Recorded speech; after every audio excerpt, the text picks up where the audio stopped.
Hey everyone, welcome to WoodYaTalk. I'm Woody, and tonight my two guests and I are going to recap JRPL's Hell in a Cell.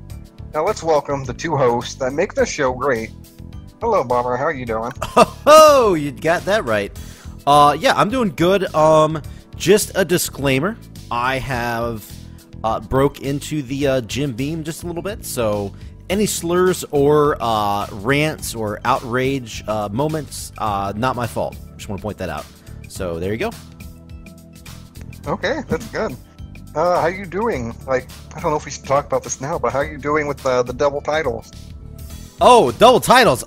First of all, the Jim Beam, it's a celebration moment. Also, just went through a hurricane, worked over 100 hours at work, over 110 hours at work this past week. Been a long week. This is my weekend, so yeah.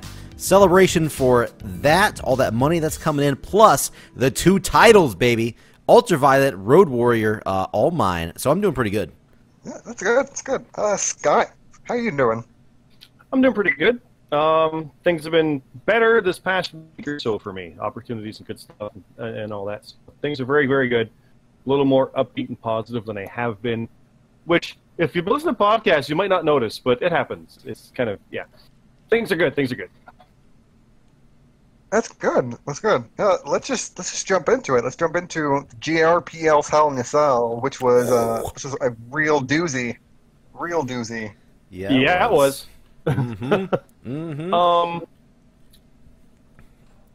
Yeah, let's jump right in, because I'll lead through the matches here and talk about some interesting stuff. And there are some points I want to bring up as we go. And unlike ones before, we're going to actually jump into the write-up as we go.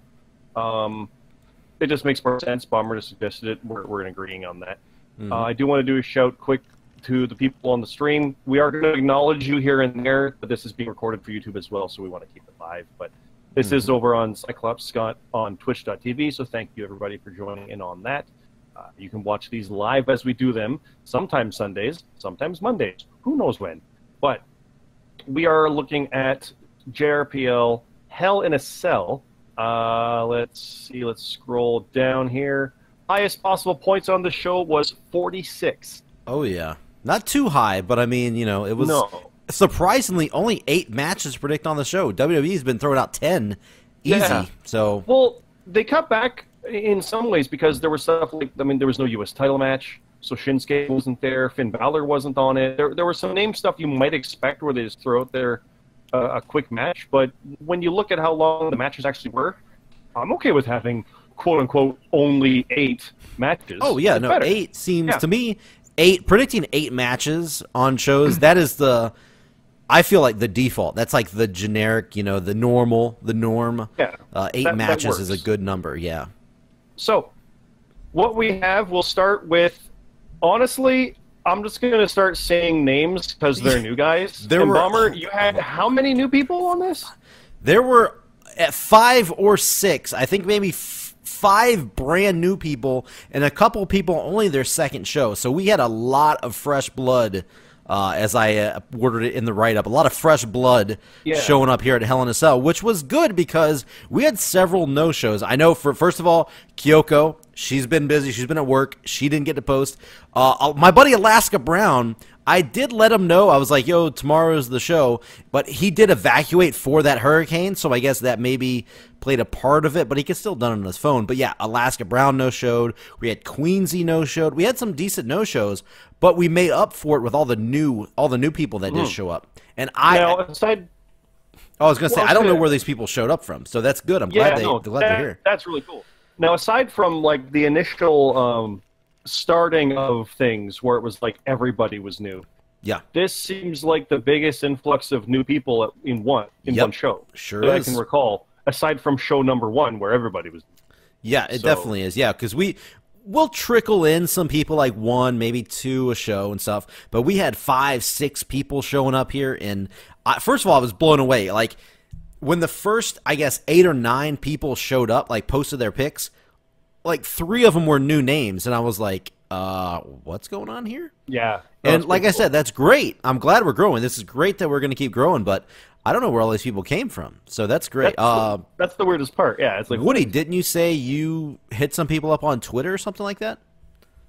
I hit like 2 or 3 of them up on Twitter, and I can only guess that they, told some people about it, because I don't know.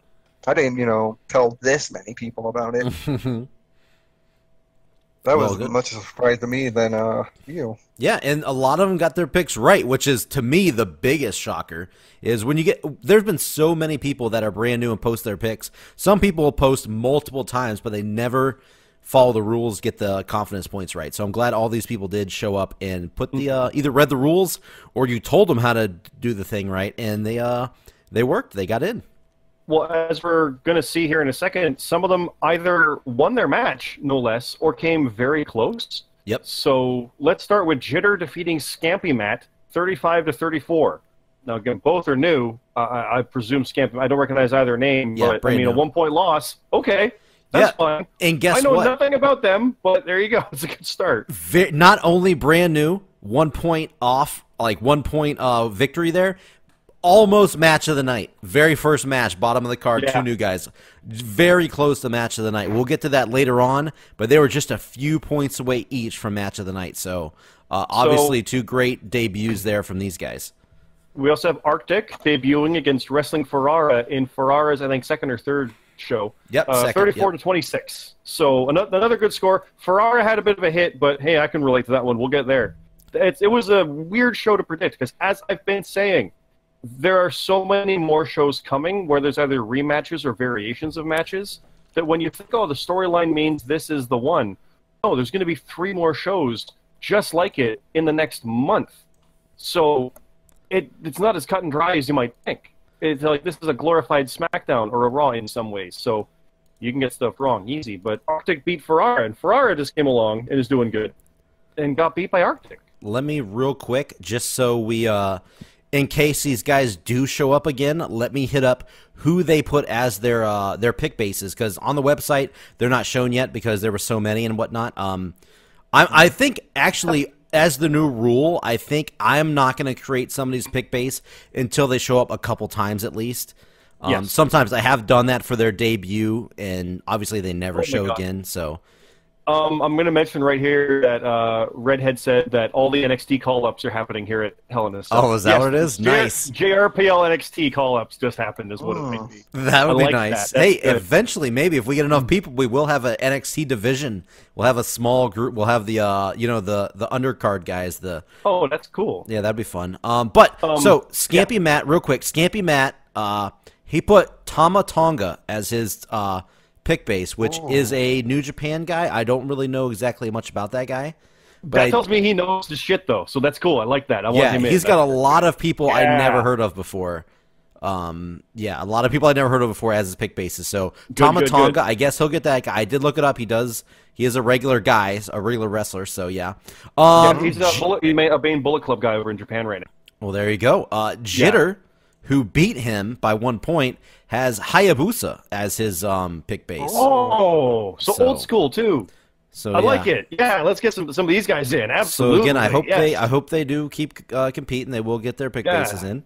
Arctic, who got the win over Wrestling Ferrara, has Stone Cold Steve Austin. Now, if you remember way back in the day, someone had him, right? Somebody picked him. They did the whole one show and never showed back up. So, Austin, the whole rule, if you are new and you're listening to this, or in those of you who might not know, the rule is if you get a profile, if you do your 5 matches and get a profile, you are locked into that superstar, which means nobody else can have that superstar. Austin was never locked into a profile. So, Austin is up for grabs. So, right now, Arctic will be, if he continues, Stone Cold Steve Austin for his pick base.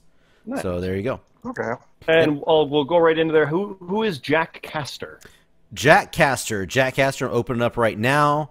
He selected first Seth Rollins, already taken. Adam Cole already taken. Kenny Omega taken.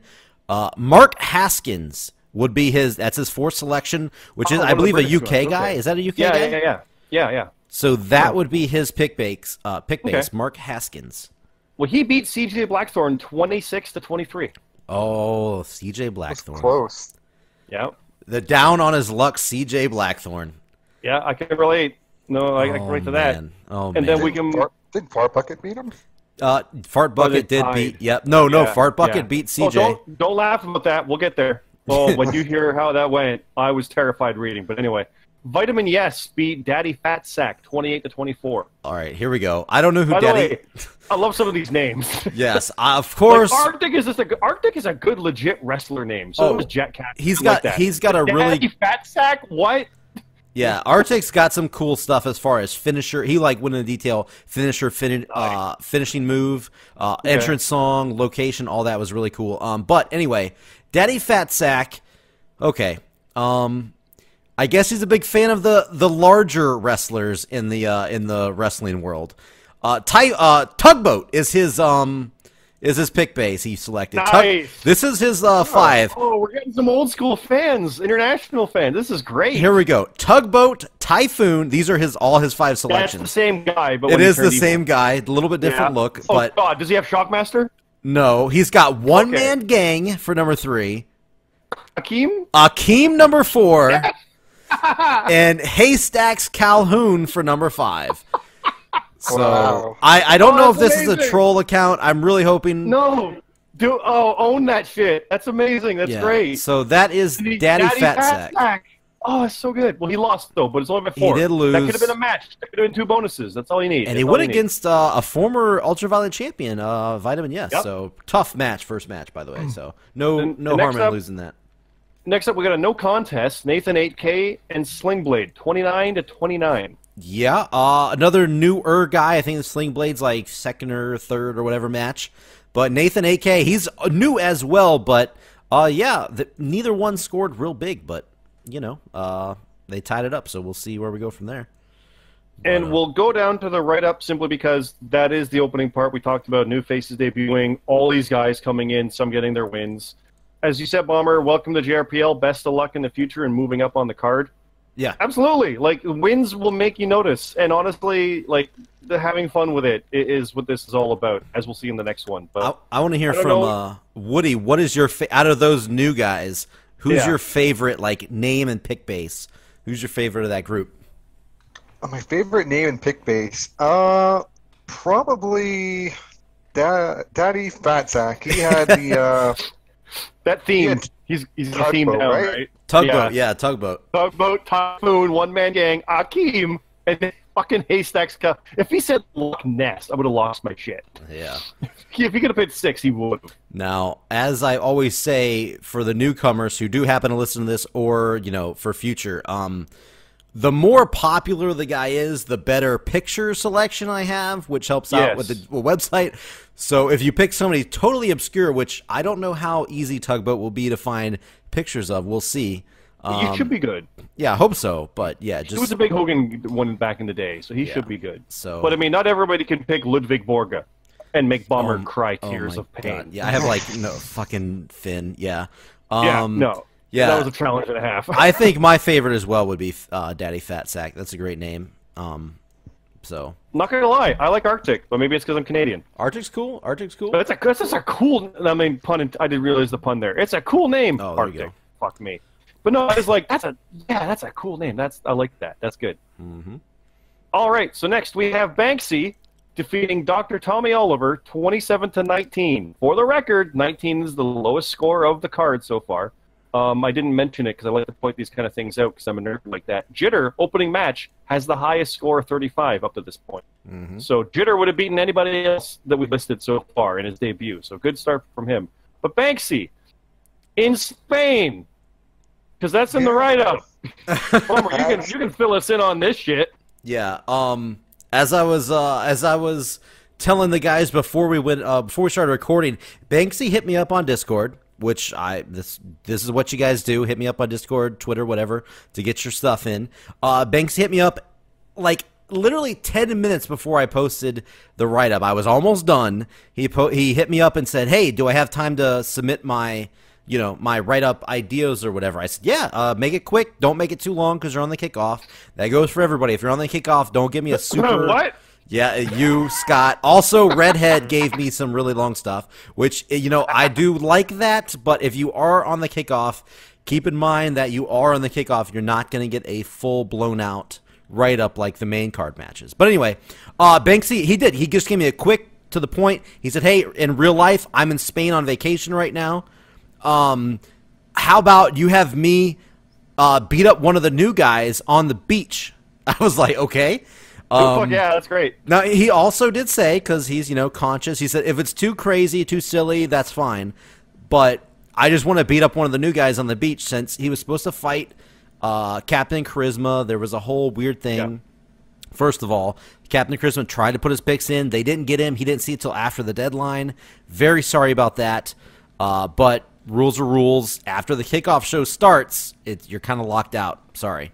But Don't anyway. wait till then. Yeah. Anyway, so I came up with the idea. I was like, how the fuck? He said, I'll call a ref over. So I'm like, how the fuck is he going to call a ref over? I was on the beach.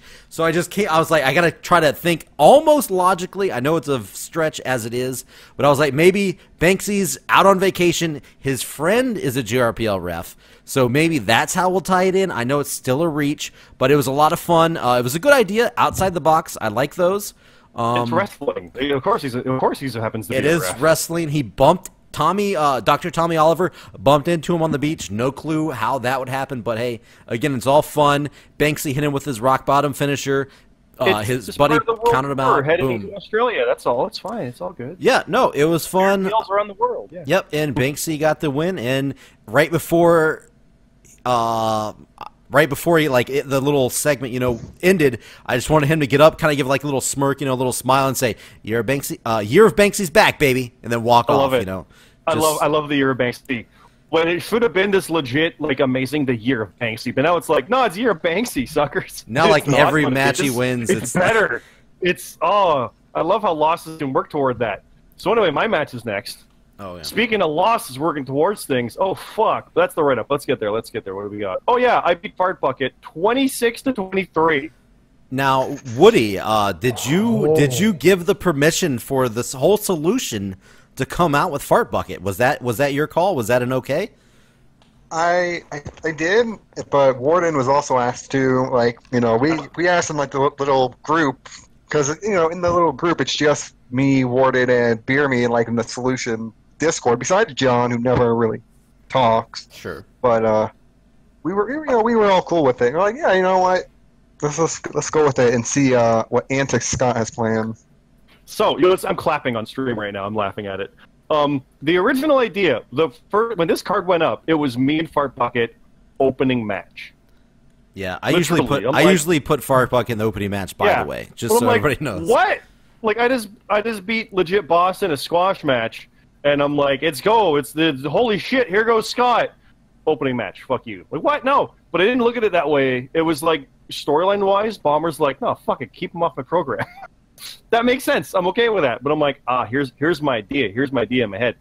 I wanted to be in the ring when the crowd started coming out. I'm already there. Like, the ring went up and I'm there. And crowd's like, what the fuck is going on? Why is Scott in the ring? Like, no one can find him. Now you can't not find him. And then the show opens, crowd's chanting.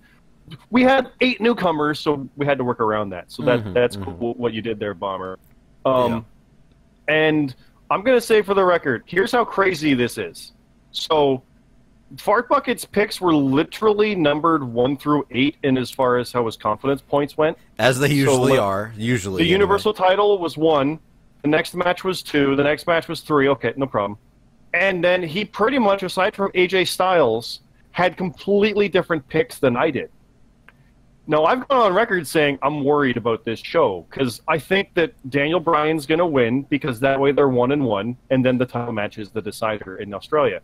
I think that Charlotte's going to retain by a DQ because they've literally got Charlotte versus Becky at Super Showdown in Australia. All these different things, different reasons for what they're going to do. But if they go the other way, I'm going to lose to Fart Bucket. It was the terrifying fear. And because he picked his from 1 to bottom, the less important matches at the bottom that I was getting wrong, he's getting 8 and 7 points on. I'm like, he got his top lock with, I think, Miz. Lose. Like, he didn't get 1 for the Universal title match because the match was thrown out. Doesn't matter. I didn't get 6. Shit. So if it wasn't for the fact that I said there would be 1 title change, he said 0, I got 2 points. I said someone would fly off the cage. He didn't. I got 2 points. Now we're tied. I said there would be a submission. He didn't. Ronda Rousey submitted. I get 2 points. I'm getting the win now. Like, you put that's no. how close this wait, was. time out. You put no submissions. No, I put 1. Oh, you put yes for submissions. Yes. Okay. Put none. Okay. Well, that makes sense. Okay, gotcha. Yeah, gotcha. it was literally down to, if not for bonus points and me getting them right and him not getting them right, I would have lost like 23-20, or even less. Like it would have been real. By the way, I just to don't let you... Oh, no, go Woody. I was going to say, I don't think anyone would have let you live that down. No, definitely not. No. Here's the Not one thing... on a WWE pay-per-view show. That Yes. would have been the worst thing ever. I will take any loss anywhere because I can work it into storyline-wise. I got nothing for that if Yeah, I lost Fart Bucket- legitimately to Fart Bucket. Fart 'Cause he Bucket doesn't has- hit the parts properly, and I still would have lost. He has 2 wins. One of them was at SummerSlam, by the way, which was the last main show.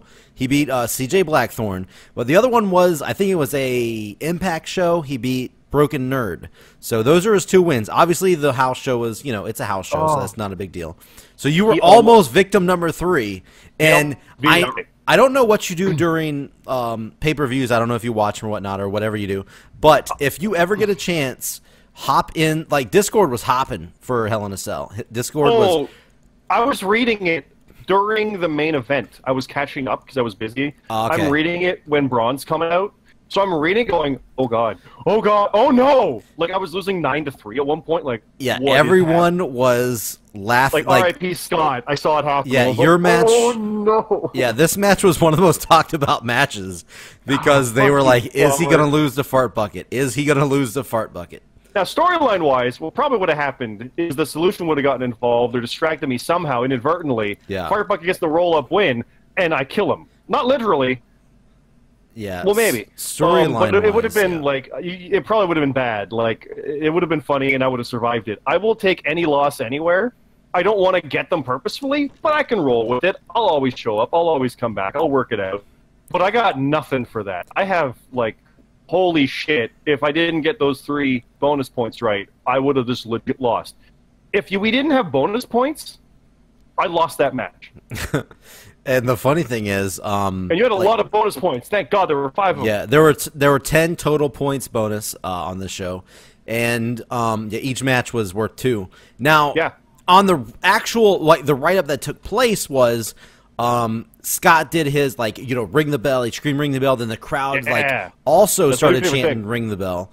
And Fart Bucket, I always have to think of a way to make Fart Bucket funny and kind of what is he doing? He kind of leaned his head in, kind of put his hand to his ear, wait, what? What did you say? So oblivious, yeah. Yeah, and then boom, as soon as the bell rung, Scott just hauled off, took him out with Lee's lariat, and then My locked other him. new favorite thing. Yeah. To start a match with that. I love that. Yeah, that's the thing. Locked him in his finisher, the cross swords, I believe is the name of it, Yep. right?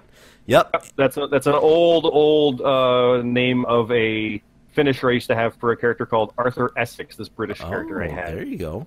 I named it from that, so I kept that. Yeah. And that's perfect. And basically, Fartbuck was already knocked out before he even locked it in. So whenever he locked it in, he was already unconscious, already had him out, and the ref was checking on him, and the ref's like, all right, he's out, he's done, ring the bell, it's over.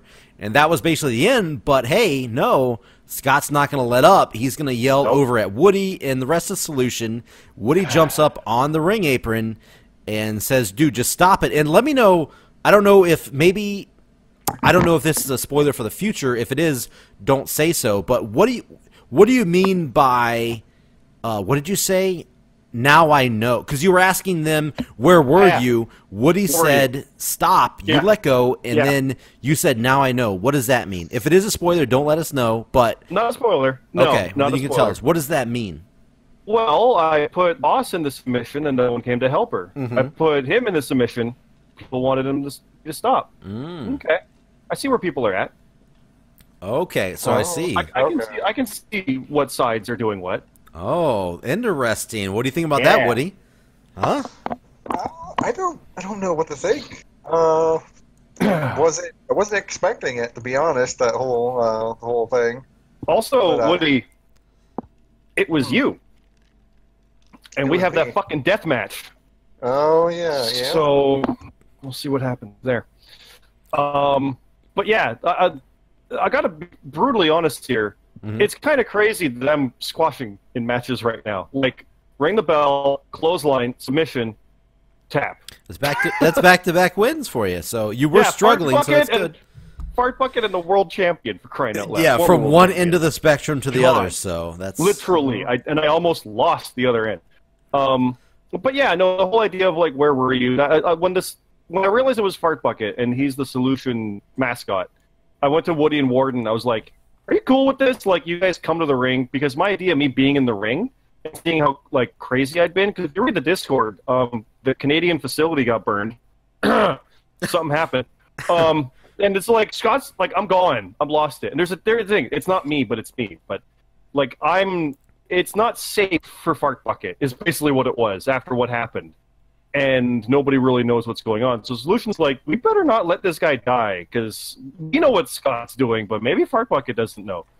And then Fart Bucket almost stumbles into a win. So I would have been okay with you honestly having this match right up be a case where like he's somehow Santino Morellaing into almost victories, and then just gets obliterated. That would have been cool too. yeah. And But it's a kickoff, so I'm cool with it. I just want you guys to know a little insider on Fart Bucket. Like in real life, he does not watch wrestling. He is my friend at work. His name is Hans.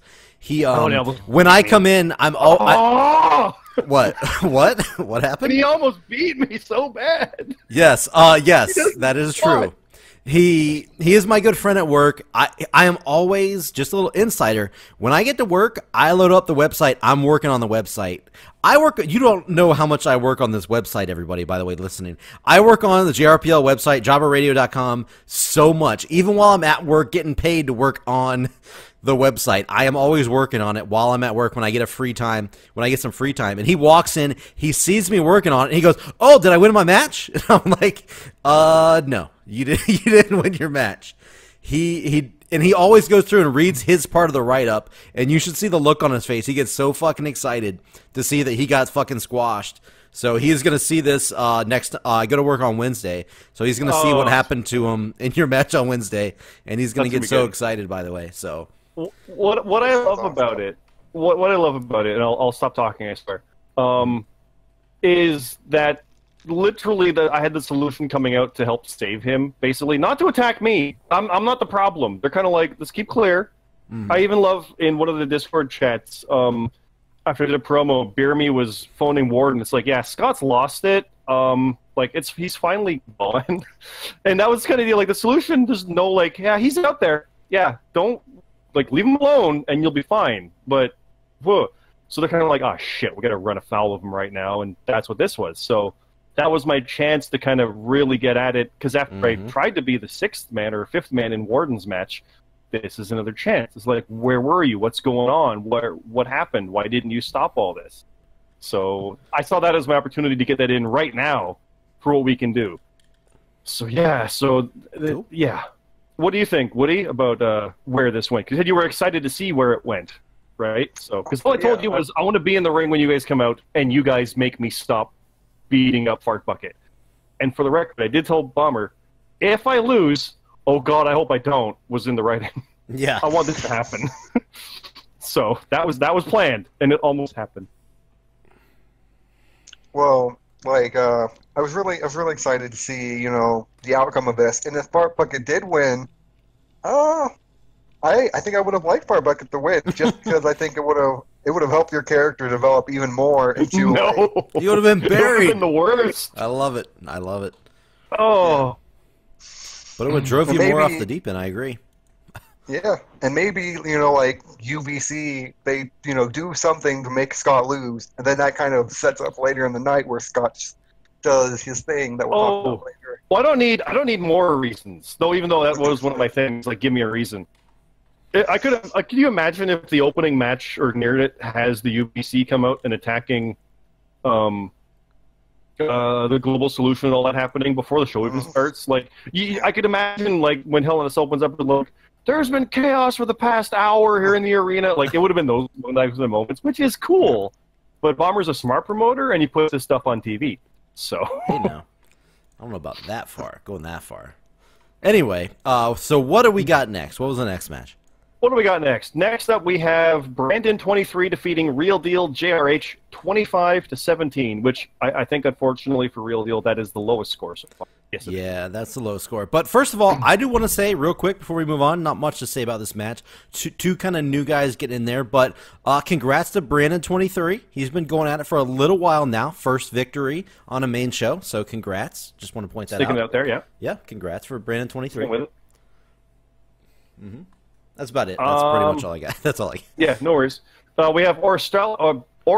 I thought that was Orestrella, but it's Orestella. Oh. Defeating Accelerator 27. Maybe that's a typo on Bomber's part. No, it's right. It's right. I looked at the picture. Good, okay. The picture's right. Yeah, the picture's right. I thought it was Orestrella this whole time. My apologies, Orestrella, because you did get the achievement for winning 5 JRPL matches, I saw as well. So very good, very good.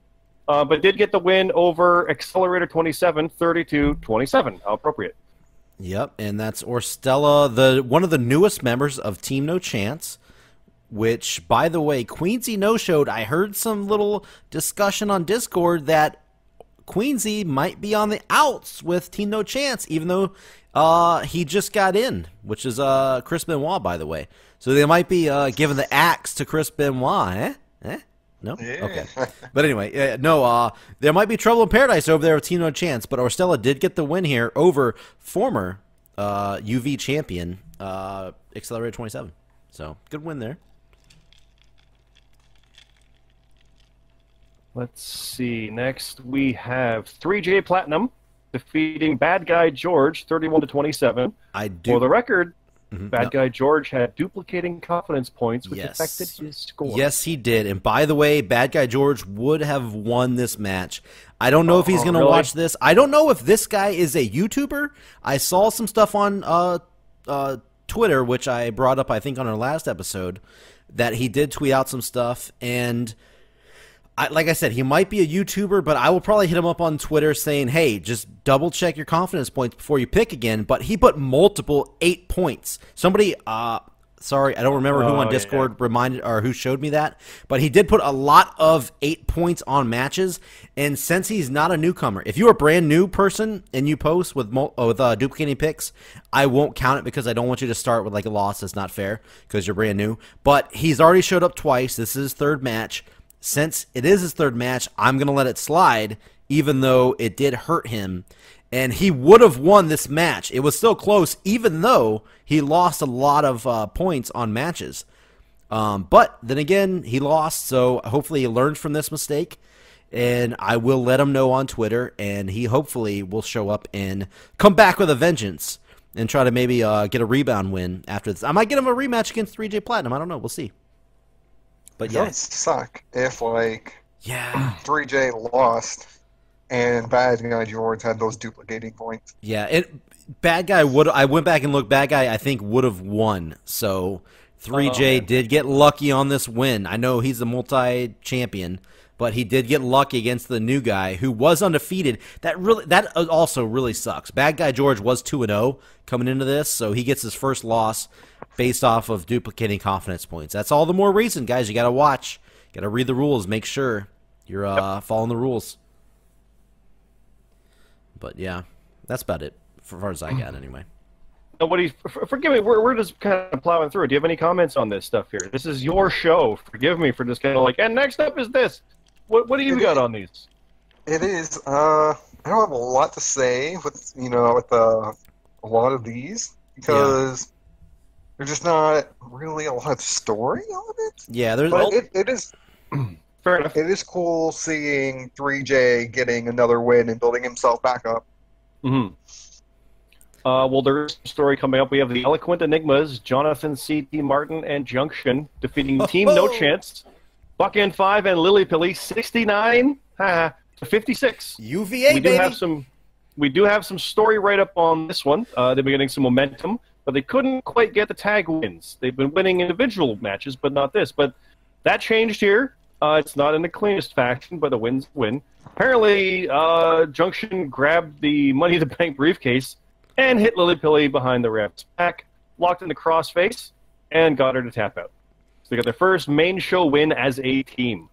That's crazy. Yeah, And Junction did not want to give the case back, so they stole that, just like Cam and Cat's chair. Yes. So, yeah, that's a thing. I don't know if you guys noticed, but apparently Eloquent Enigmas are a bunch of kleptos, and they're going to, like, start stealing shit, I guess. I don't know if that's their new gimmick. I don't know what. But Jonathan C.T. Martin hit me up and said, hey, how can we steal the Money in the Bank briefcase? And I thought about it. I thought about asking, like, where is this going? He did give me a little bit of info, so I don't want to spoil that because, like, things might happen in the future. But, yeah, I know Warden was asking me, yo, what's up with this Money in the Bank briefcase being stolen? So, at the moment... Yeah, I mean, does that mean the contract is gone now? Like, that's not fair to Team No Chance, but, I mean, we got... Bomber loves his storylines, and he loves his long-term planning, so... Well, right now, I will say this. Team No Chance, Buck and 5, Lily Pilly, obviously are the Money in the Bank briefcase owners. They do own that contract. It is in their favor, but they are not in possession of it. So it's going to be kind of hard for them to cash it in if they're not in possession of the briefcase. I will say that. I don't think I should say anything else other than that. If you know wrestling, you know what that means. Yeah, so we'll move on from that. I was about to say, I will say they are not in possession of the contract at the moment. So there you go. So I do like Warden popped in the chat here. He says, "Fuck Enigmas." There you go. So there you go. So the tag team champions are like, "What? Oh shit." Yeah, Woody, since you are, obviously a member with a solution with the tag team champions, what are your thoughts on Eloquent Enigmas being in possession of the contract in the Money in the Bank briefcase? Even if they tried to cash in, which, kayfabe-wise, I guess it would kind of make sense, but JRPL-wise, not really. They're Enigmas. They lose anyway, so don't even have to worry.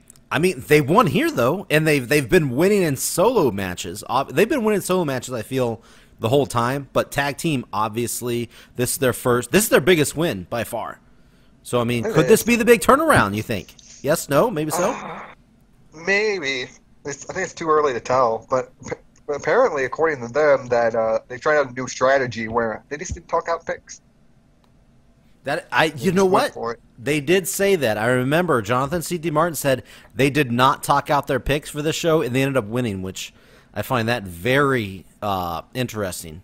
That's the outsider way. Hey, there you go. Hey, you guys were champions, so maybe it works out for some people. We were the #2 team. I will stand by that for the longest time. So, I hate to date this podcast or this episode, but we're recording this during Raw, and I see Leo Rush on TV right now, and I'm really sad. I knew you'd be happy about I'm not hearing what Leo Rush is saying. I'm really sad, but I'm really happy that he's on TV. So that is pretty great, yeah. But anyway, let's keep it going.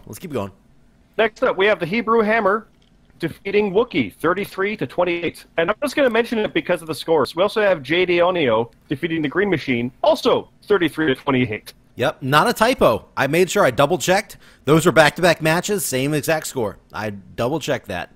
That is not a typo on the website. That's weird. Yep. I just noticed. I'm like, I'm going to keep reading. Yep. Yep. First of all, congrats to Hebrew Hammer. He has needed a win desperately. He has been losing big time. Wookiee was a very good opponent. He's a former Road Warrior champion, so good win there. So hopefully he can maybe rebound, and we'll see where he goes from there. Yeah, I'm a big fan of Hebrew, and I'm always just pushing for him to do better.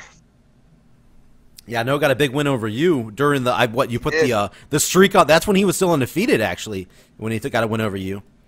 Yeah, it was streak versus streak, and it was no, I lost. I think it was that's right. It was going to be streak versus streak, but you lost it right before that. Yeah, you still wanted the match.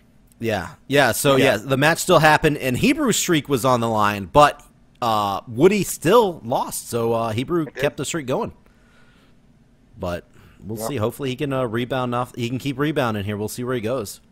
All right. Next up, we have Spring Tigress, who's in the chat. Hello again, defeating Tino 28-25. First of all, we did mention it, but I do want to say, just backtracking super quick. Green Machine got the loss. Oh, forgive me. Yes, sorry. No. You're good. JD as I said, me and him don't see eye to eye, but goddamn, he keeps getting them wins. That main event. Green Machine. That's good. That's a good one right there. Yeah, Green Machine, very good win off Green Machine. Green Machine was at one point for a while a leader in the point standings. So getting a win against him is a big deal.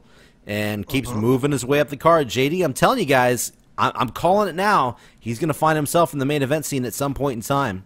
No matter how much me and him don't agree on things. But he is making his way up that card. So, yeah. But yeah, like I said, Spring Tigris and Tino. Tigris beating Tino. Yeah. That's always a big win when you beat like the former world champion. Oh, that's a fantastic win. I'm kind of sad. I keep seeing a lot of my UVA boys and girls getting some losses here, and this is a weird show, man. This was a weird show, and this was a big one. Spring Tigress, all the kudos in the world. She's been Spring Tigress has been on a fucking roll as of late, and taking out the former world champion, like you said, what a huge deal. It was a 3-point win, but hey, even a 1-point win, no matter what, you beat the former world champion. That is a big deal. And, man, all the kudos in the world goes to Spring Tigers there on that one. So, good job. Next up, we have the #1 contender match for the tag titles. So, Warden, pay attention. I know you're in the chat. And bear me as well.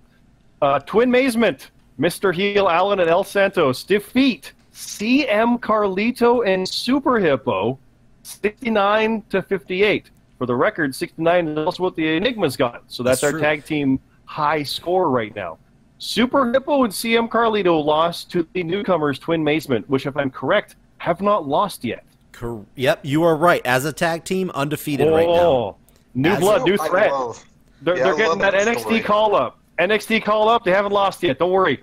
We'll screw them up on the main roster soon, but it's too early yet. We're still going good right now. Yeah, we will wait till they hit the main roster. They're going to lose out their ass. Yeah. But no, I want to hear from Woody, because Woody apparently recruited these guys. He knows more about Twin Mazement. So what do you think about the win here from Twin Mazement? I think that we have yet to see, because they're still undefeated, but I think we've yet to see the full potential of them. Because, like, I've been going through Discord and everything, and people are like, yeah, they're good, but we'll see if they can continue to do this. And what I see, I think if anyone's going to take the titles up solution, I wouldn't be surprised if it was Twin Mazement. Yeah, you're making your own team hate you, by the way. I will not bet against these guys at this point. I want it to happen. I love it. The story is great. This is really good. I'm loving it. You have the newbies versus the veterans. We were laughing about it. Like, there's no way. But I'm like, holy shit. They want to be a tag team, and they know what they're doing. Oh, man. This is good. I heard that they messaged Mr. Heel Allen messaged me and said that he wanted them to be known as the Underdog Twins, and that is exactly what they are going to be. Here it is. Bing, bing, bing. Here is your breaking news announcement. They will be the Underdog Twins going against The Solution at Super Showdown. That is right. The very next main show. Yes, it will be Twin Mazement versus The Solution at and yes, I know BRB Jesus was hit me up on Twitter or no it was Discord, and like we're not defending our titles at the very next show, right? Yes, you are, and it's going to be against them at Super Showdown in Australia for the tag team titles. So there you go. There is your announcement right there. It hasn't even been posted on the website yet. For those listening and those who see it on YouTube first here. For the benefit of those with live streaming. There you go. That's it. Twin Mazement versus The Solution.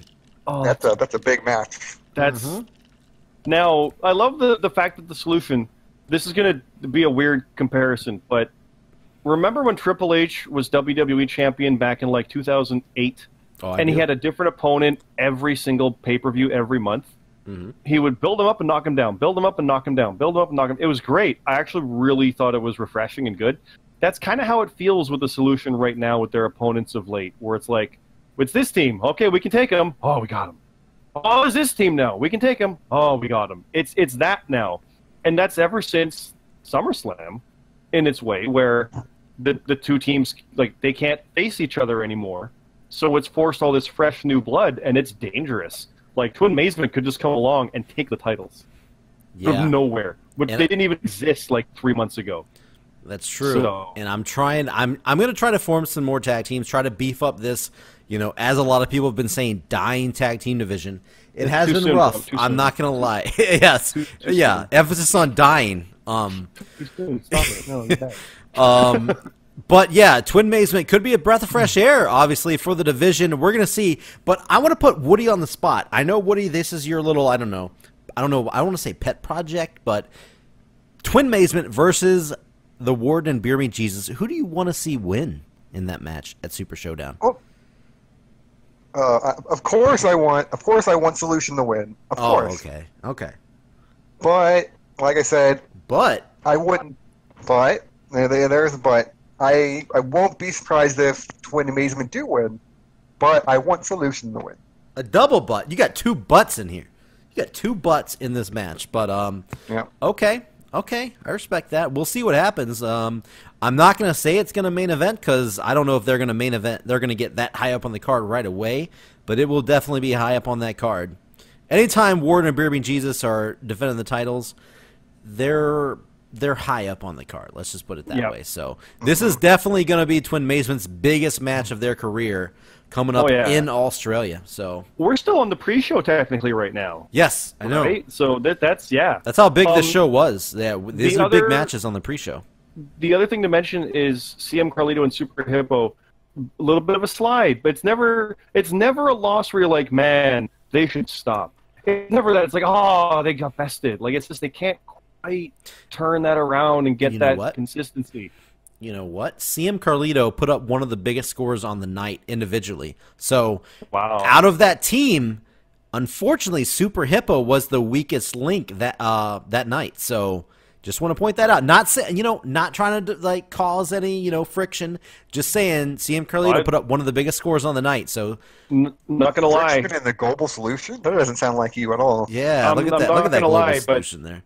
I would not be opposed to eventually seeing CM Carlito versus Super Hippo. Oh God! You try to kill the tag team division, Scott. No. They don't have to break just to get out of their system. You just want to get it out. All right. Well, who knows? You never know. That's what house shows are for. That. That's what house shows are for. That's where you go with that. Next up, we have possibly the greatest pick-based match I've ever seen, where it's Eli Drake versus Daniel Bryan versus James Ellsworth versus Viscera. But it's actually an Ultimate X match where Voodoo Dreamer defeated Breaker, Cade Gailey, and Dave Smell My Fart via points 28, 26, 23, and a little 17. Yeah, nobody got the 5 straight matches in a row, 5 consecutive matches in a row, right? But I will say this: can you picture Viscera in an Ultimate X match with Ellsworth, Bryan, and Eli Drake? That's like load up WWE 2K18 and play it now. I want to see that shit immediately. I could see the 3 lower men just trying to take Viscera out.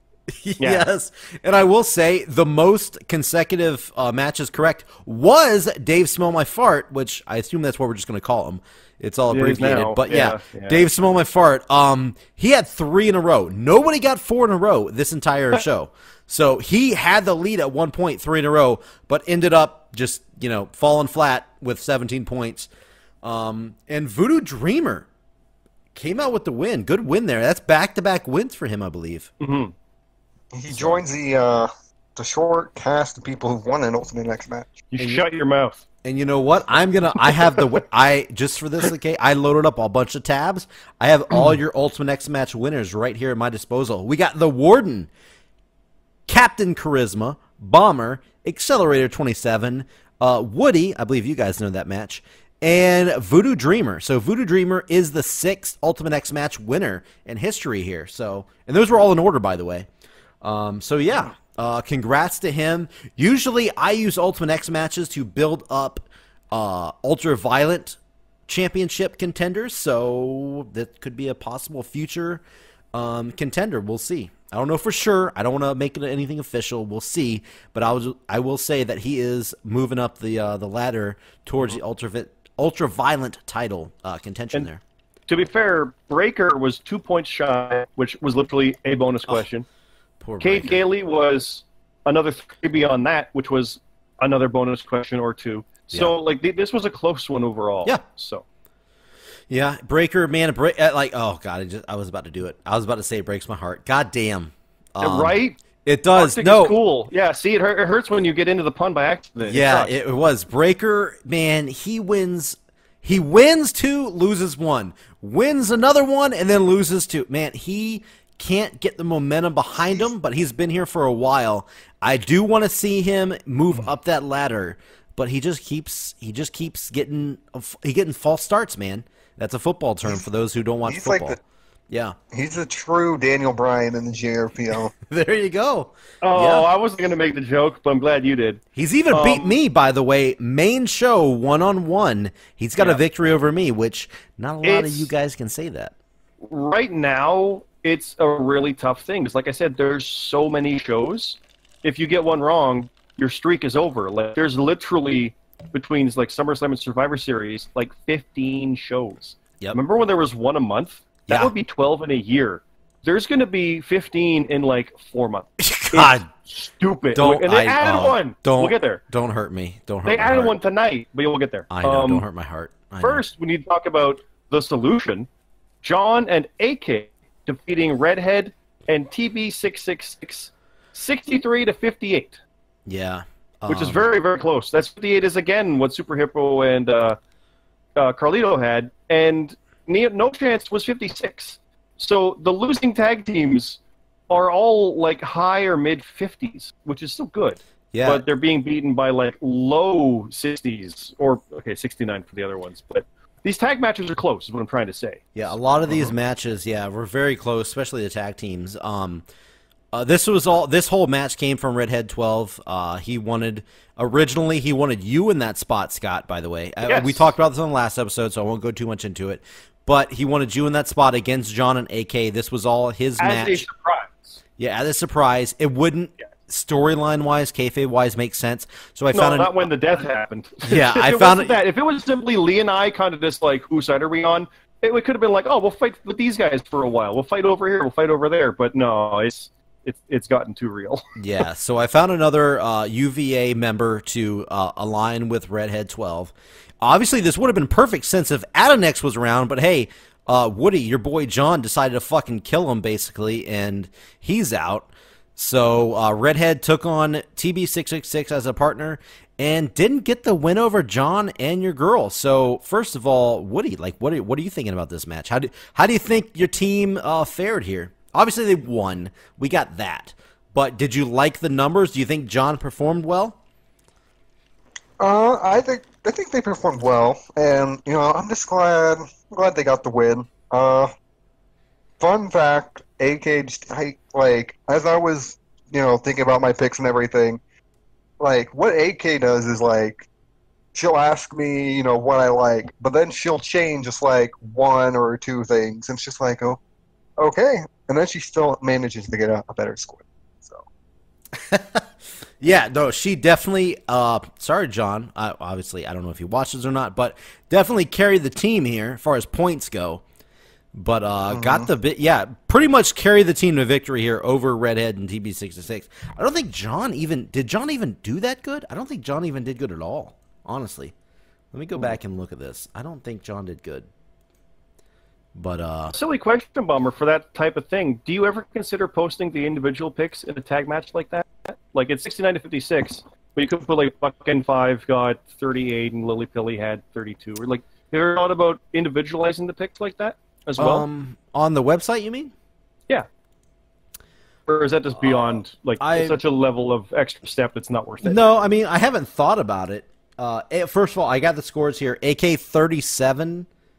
And John got 26. So over 10 points, 11 points more than John AK got in this match. But 37 would have beaten damn near everybody else this entire event, aside from like it is CM Carlito, I think. Yeah, 37 is a big score there. Yeah. Yeah. I don't really know how to I don't know how it would be displayed. So I guess I usually go by how to display things.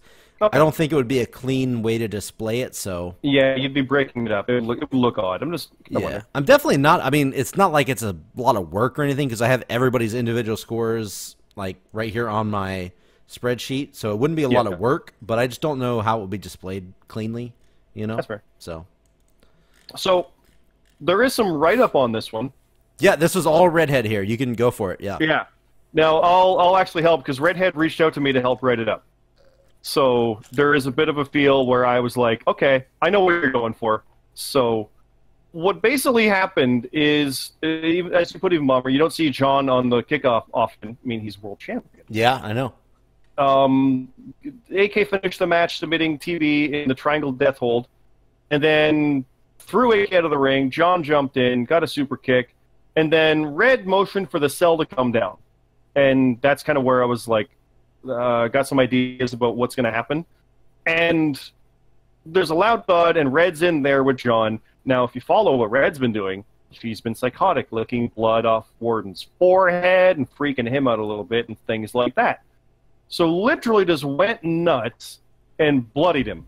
Like grated him like cheese on the side, and then stopped and started collecting blood and painting it on the cell, which thankfully I don't think Bomber did a red cell because that wouldn't have worked because they painted the damn thing red. I thought about doing that, but I did not put that in the write-up. Yeah. It's red now because Redhead bloodied it so There much. you go. But literally got it so red and was going to write names, and the crowd's like, literally, like, this is sick. This isn't right. Wrote the names and did different stuff, and I'm always one like, call out everybody. So all like Lee's name is in there and all this shit. It's crazy. It's fun. But then at one point when the refs finally get in there, she's covered in so much red. All you can see is the white of her eyes and her teeth because she's smiling. I'm like, yes, picture that. Picture that, Bomber. To sell Redhead is the crazy bitch. I'm like, yeah, that's good shit. And she was laughing, and there's an apology. Now, I don't know about this. I'm coming for you. There's stuff that I don't know what the fuck is in here. I just helped embellish some things. It's fun. But I wanted to help get across the idea that Redhead is just fucking batshit and all about blood, which is weird. It's really weird. And not in like a gangrel vampire way. Just like she literally busted open John to get his blood to paint the cell with. Mm-hmm. Yeah, like Vitamin No says here, or Vitamin Yes. You sick fuck, one of those. Spring Tigress loves it. Everybody's like liking the fun parts of it. So, did Red have something to do with Lee's death? I don't know how, considering it was your boys putting them over the edge, but who knows? I truly don't know. I'm legit, I don't know. I will say it's wrestling. this. Who the fuck knows at this point, right? As far as, I'll get Woody's thoughts on this in a second, but I will throw my 2 cents in. I do like what Redhead's doing as far as like character-wise, what Redhead's doing, but man, Redhead has been losing so much lately. It's hard to back up these crazy write-ups and stuff, which I do like how her character is developing and going down this crazy, deranged path and whatnot, but she keeps losing. It's hard to like make her like, take Redhead on as a big serious threat when it's a bit of Bray Wyatt, isn't it? Yeah, exactly. You know what? Yes, that's a perfect example is Bray Wyatt. Yeah. What do you think, Woody? You basically said everything I was going to, where I like the character, but she just needs the the wins to back up the character, or like Scott said, it's going to be another Bray Wyatt. Like she has like the whole faction with her, and her faction finally got that win tonight, but she couldn't get the job done tonight. But she didn't, and she didn't. That could feed on that character, Red. Take that, run with that. That's even better. Like, oh, they're winning, but you're not. Oh, that was what did even. You do? Oh. And we have seen a little kind of, I wouldn't say dissension, but kind of like a weird, weird vibe coming out of Blissful Enigmas where Jonathan C.T. Martin and Junction aren't really on the same page as Redhead. Like, if you remember a couple shows back, it might have been an All In, actually, where Redhead came out, helped both C.T. Martin and Junction get the win, but yet she got the loss. So, I mean, I don't know. I don't know what she needs to do, and she has been successful in the past, but lately nothing but losses. I haven't looked it up, but loss after loss after loss. She needs to get some wins. Yeah, she needs to get some wins, get some momentum going, and the character will be more of a threat. It'll match more. Like, if they would have got the win this show, it would have been more of a, like, threat. The character's good, but it's like, okay, you are crazy, but you're crazy after you lose. You know what I'm saying? And I think that can work to get there. Like, there's a level where the character wouldn't care about wins or losses, I mean, obviously, Red, like, the person actually does, but there's a level where you can kind of roll with it, and then it's going to click and turn over, like I did beating boss. It's gonna take something like that to actually get there. Like, oh fuck, I finally did it. Yeah, and you know what? We're gonna get. Oh, sorry to cut you off, but we're gonna get to it later. But Cross, that's the perfect example of getting some losses, but man, talk about turning around. Yep. The Redhead's been joking. Like, Redhead and I we need match of the night at some point, and Redhead's like, I'll get you match of the night. Let's go. Let's take that one-on-one finally somewhere. Got to get match of the night, but then Redhead wins. What's kind of confusing, like, it's not confusing, but with Redhead's character, Redhead's all about calling the solution and saying she wants Woody, where, like, my character's just like, but you haven't won enough. Like, how am I supposed to take you seriously whenever you want to face me? I'm pointing at the camera as if you're looking at it, Woody. Sorry, but I'm like, you called me out for a death match. I won 1 out of 10. But we have history. But it's like, if I'm level to go against the world champion, Redhead can clearly get in there. We're both crazy people. I see what Woody's saying 100%. Like I shouldn't be in that death match. That's what I'm gonna say. I see what you're saying about your. What it is. But if I could be, so could Redhead. I see. Yeah. As far as house shows, anything can happen, obviously. But main shows, Redhead obviously wants to get up there against Woody. But man, I mean, there's nothing else really to say except you gotta start winning matches. Love the character. Love everything you're doing. Everything is really good, really entertaining. But you just gotta get those wins. That's pretty much what it is. I mean, that's just how it is, yeah. So, yeah. I don't know. You guys... Go. Oh, yeah. Let's go. Keep going. Go for it. I was going to say, let's go to the opening match of the main show. But I'm sorry, were you going to say anything else in there? No, I'm saying we can just skip the next match. There's nothing. Skip it! It's only Bomber going in there against Otis, 34-18 for the Road Warrior title. To be fair, I say I made a big deal saying skip it, but I did skip it in the write-up because there's a lot of, literally when I typed all the stuff up, getting ready to go, I'm like, wow, I have something to write up for every single one of these main show matches. There's some stuff that I'm going to have to leave out, and this is unfortunately one of those matches where there really wasn't much to write about. I had something that I'm going to lead into with GMSG because I won, so I just waited to include that in GMSG's match, which we'll get to in a minute. But for my match against Otis, there wasn't really much to write up. It was just basically a regular title defense win. Nothing crazy. Otis and I haven't been in any storylines. Nothing. It was just a good win. It was a title shot. Yeah, title shot. Gave him the opportunity. He's been good on some shows, so 34-18. So 34 is a good win, too. That's one of the higher scores again. So yeah, I mean, good on you on that one, Robert.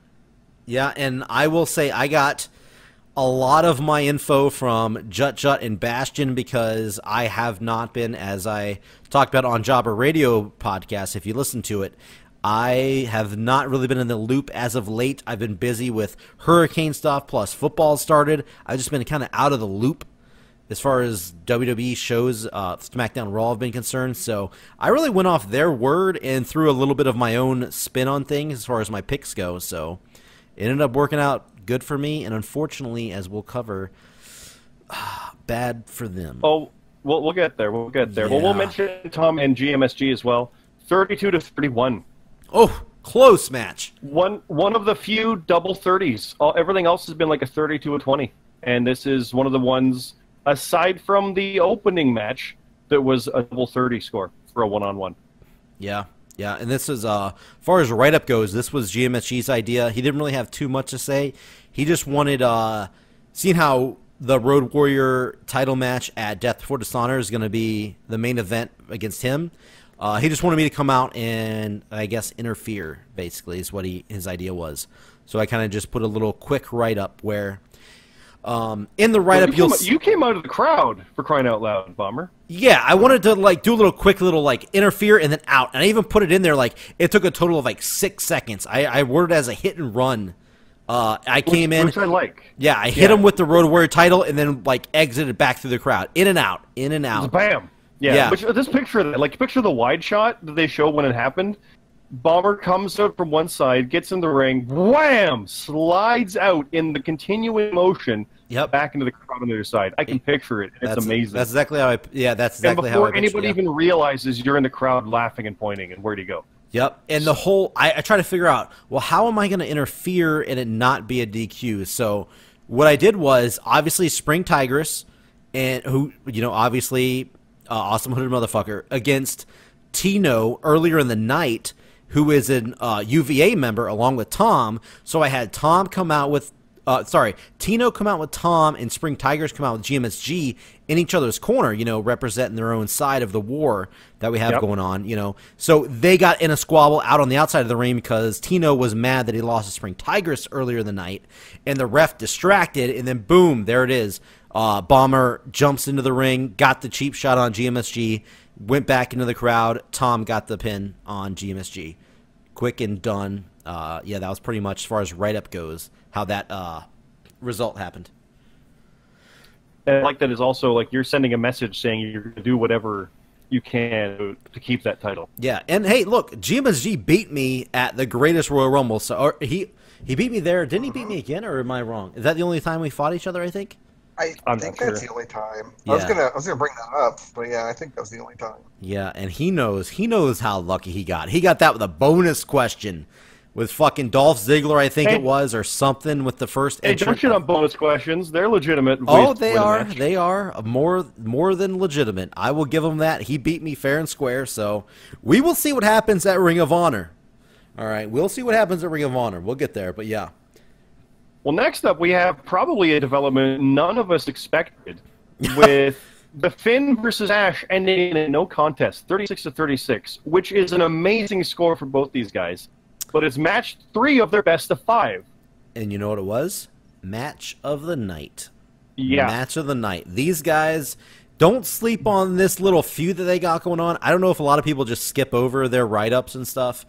But there's been a lot of stuff going on between these two. Even when I defended my title against Ash at All In, the Finn came out and interfered. These guys have been doing some good little character stuff as far as the write-up goes. So don't sleep on these guys as far as the little feud that they got going on. And this is just the next development. Yeah, is it went to a time limit draw, and so what that means though, and I've never thought of this, is that literally it's 2-0-1. Mm-hmm. So that means the Finn can't get 3 wins now. Yep. But the series will continue, and he could tie. Yeah. And then you said here there would be sudden death to determine the winner of the series. So match 4 is at Super Showdown in Australia. This is... I always say this kind of stuff. This is the coolest outcome, as far as I'm concerned. I'm like, oh, that's so awesome. Like, now what? Oh, shit. They're so evenly matched. They can't edge one out, but it started as 2-0, and then suck on that. Now it's even different. So yeah, that's just it's definitely one of the different, when you see best of series matches, you don't have a lot of no contest or draws or whatever. So instead of I thought of just having this match not count, we'll have match 3 later. I said, you know what, this was a match, so there's no reason to count it out. So this is 2-0-1. So next match is match 4. Yeah. Finn cannot win the series. All he can do is tie and take it into sudden death. So Ash still has all the momentum. All he needs to do is get one more win, and it's over. That's the case, bottom line. But Finn, all he has to do is win 2 matches. Well, I say all he has to do. He has to win 2 matches still to tie it up, just to go into a next match, to a final match. We'll see what happens there. That would just be the perfect story if he did manage to do that. Wouldn't it? Oh, man, that would be so cool. I love it. It would be great. This is the best outcome. Just winning it 3-0 would have been good. Making it 2-1 and then would have been good. But this is even better. I used to win the best of 5. It's gonna take 6 goddamn matches. Oh god, that's and I planned it out too. Well, I didn't plan it out. I scheduled it out. Yeah, I scheduled it out. There you go. So match 4, Super Showdown. 5, if it happens, will be at Evolution, and then you know what? Goddamn, I forgot WWE created a goddamn show. Well, yeah. It was gonna be at War Games, but now it's gonna be if it goes to Crown Jewel. Yeah, we'll talk about that in a minute. Yeah, it was going to be War Games. Yeah. The final match was going to be at War Games, I thought, but it could be at Crown Jewel if it happens. Again, Ash could win the next match. It still can. Yeah. Yeah. So we'll see what happens. It's an interesting development for sure, but yeah, we'll see what goes on. Interesting point. Vitamin Yes said a sudden death match, perhaps. A sudden death, right? A sudden death. Oh, match. I see. That I could... like the play on the words. That's interesting. What would that be? You know. That would. You know what? If it gets to that, why not? Let's do it. Who gives a shit? Let's do that. Because you don't want another time limit draw. We can't have that. Yeah, we can't have a draw. Yeah, why not? Can't have that. There you go. You can like thank that. Vitamin No. But yeah, I just love the pun. That's fantastic to me. I like that. Okay, speaking of deathmatch, I did not intend for that. Thank you, Vitamin Yes, Vitamin No, whatever name you go with.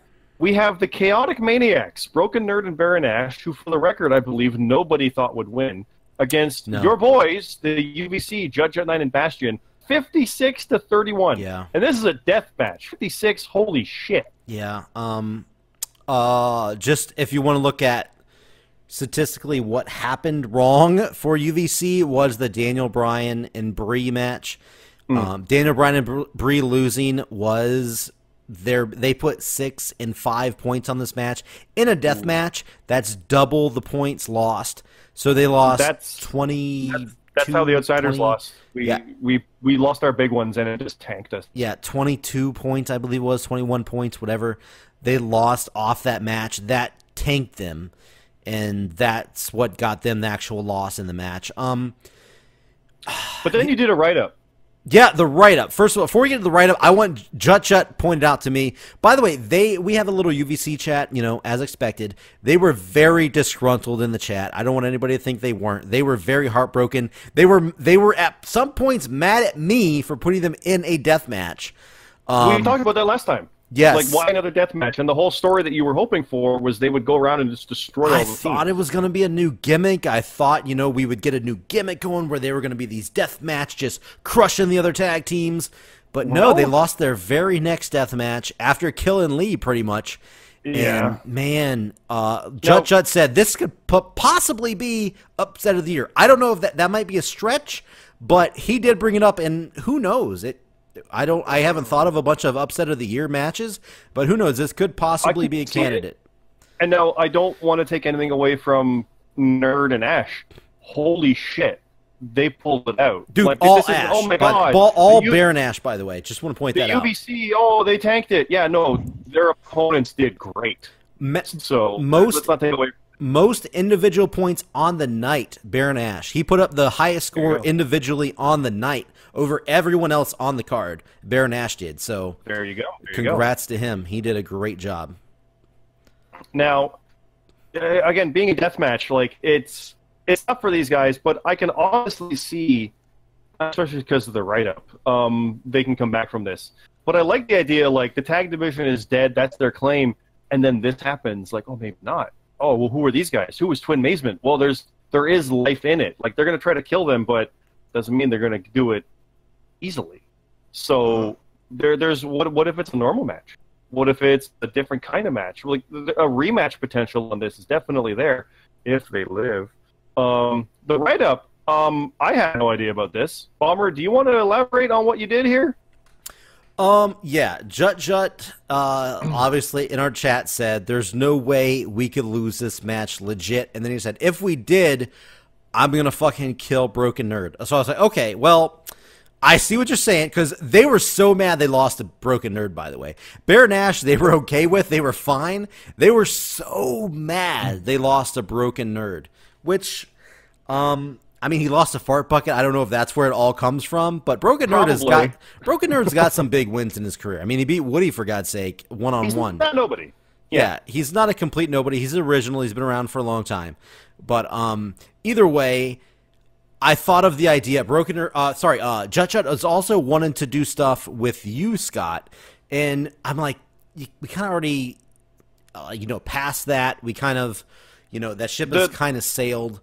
But to me, to jump in there real quick, the redemption of facing them in some sort of revenge seems like the end game of what I'm going for. Like, you and them, the UVC, the three core, I gotta get through them to get to you in like this big boss double dragon finish shit. Is how I always pictured it. Yes. That's an eventual thing that maybe we get there, maybe we don't. Like And- that's always where I've seen it. And I So to do promise something you, now, it's like, and I promise you, we will at Survivor Series, which is what we'll find out later on.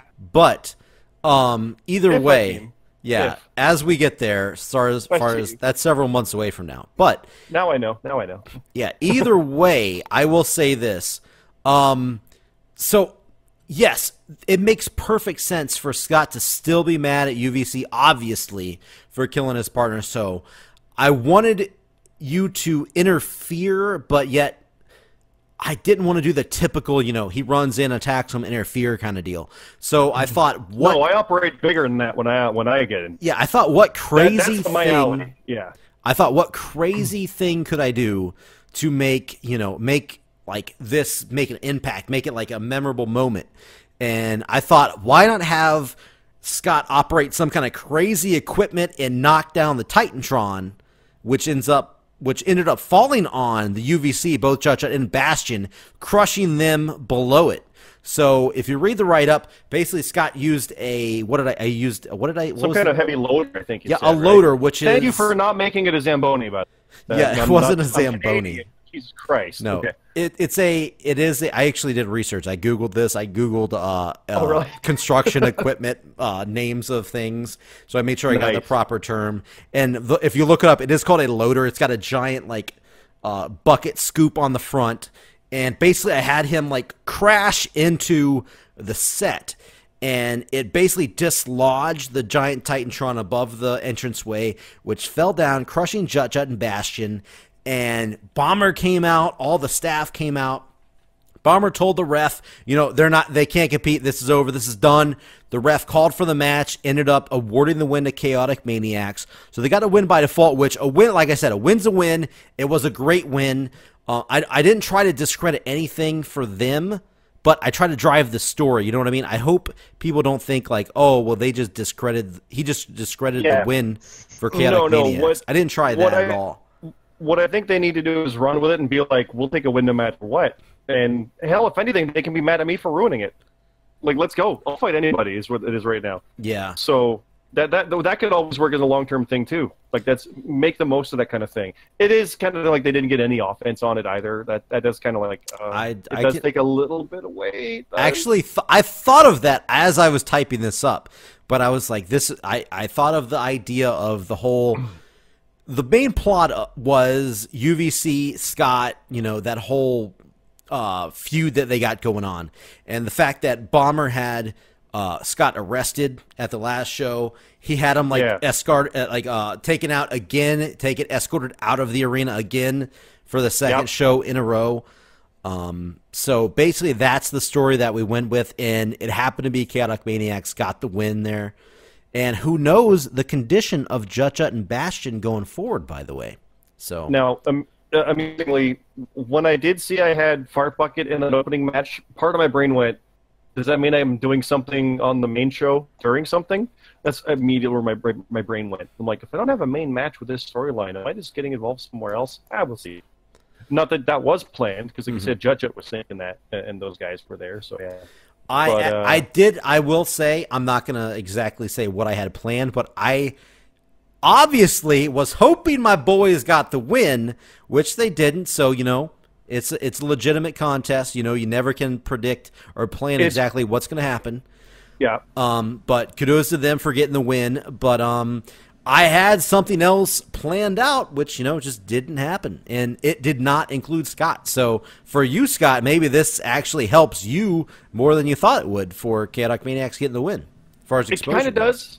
It kind of does, because it's interesting, because the whole long-term thing I thought would be like with Woody and I especially, he's got my Canadian title, and I'm looking at SummerSlam. That's Toronto next year. And TakeOver. I'm like, can there be something there? Who the fuck knows? But it's Canada. So that's literally where my brain goes initially.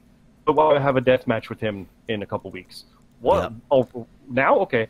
This we'll get to this point. But no, if I had the opportunity, go now. Let's do this. So it's kind of making things happen a lot quicker, which makes me go, fuck, what now? What? Okay, no. And Woody, so I don't know where to go with it. So Woody, I want to hear from you here. You read the write-up on this match. What were your thoughts? Obviously, you weren't directly included into any of this. What did you think of this this write-up on this match here? I thought that this would drive, and it does drive, into something more. But at the same time, with what Scott did to Jut and Bastion, that could move their characters beyond everything. I mean, Bastion's already a sick motherfucker. He took out my eye, so Yeah, I think this can just like drive them to that point of where Scott and Redhead are, but maybe just like, you know, they killed Lee and everything. So murder's a point of where I don't know if you can ever pass, but it'd be interesting to see where they go from here. and I like. go for it. I was going to say real quick, I like Woody did a promo after he saw one of mine, and he's like, oh, God, this is all my fault. And, like, because it's like, Scott's gone too far. Like, what have we done? Oh, God, it's all over, and everything has happened, this and this and this. So it got kind of like that was after Woody wanted the deathmatch, where he kind of, like, he's realizing, oh, shit, I'm in trouble now. So that's interesting, too, as well, where he's like, I shouldn't have asked for that. That's a problem. Yeah, I will say this. Jut wants his hands on you, Scott, so be looking forward to some kind of match in the future. Just want to say as we head down the road. I legitimately have my entrance for Survivor Series planned. No.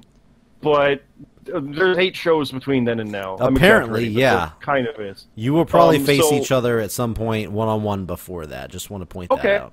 Okay, that's cool. That still works.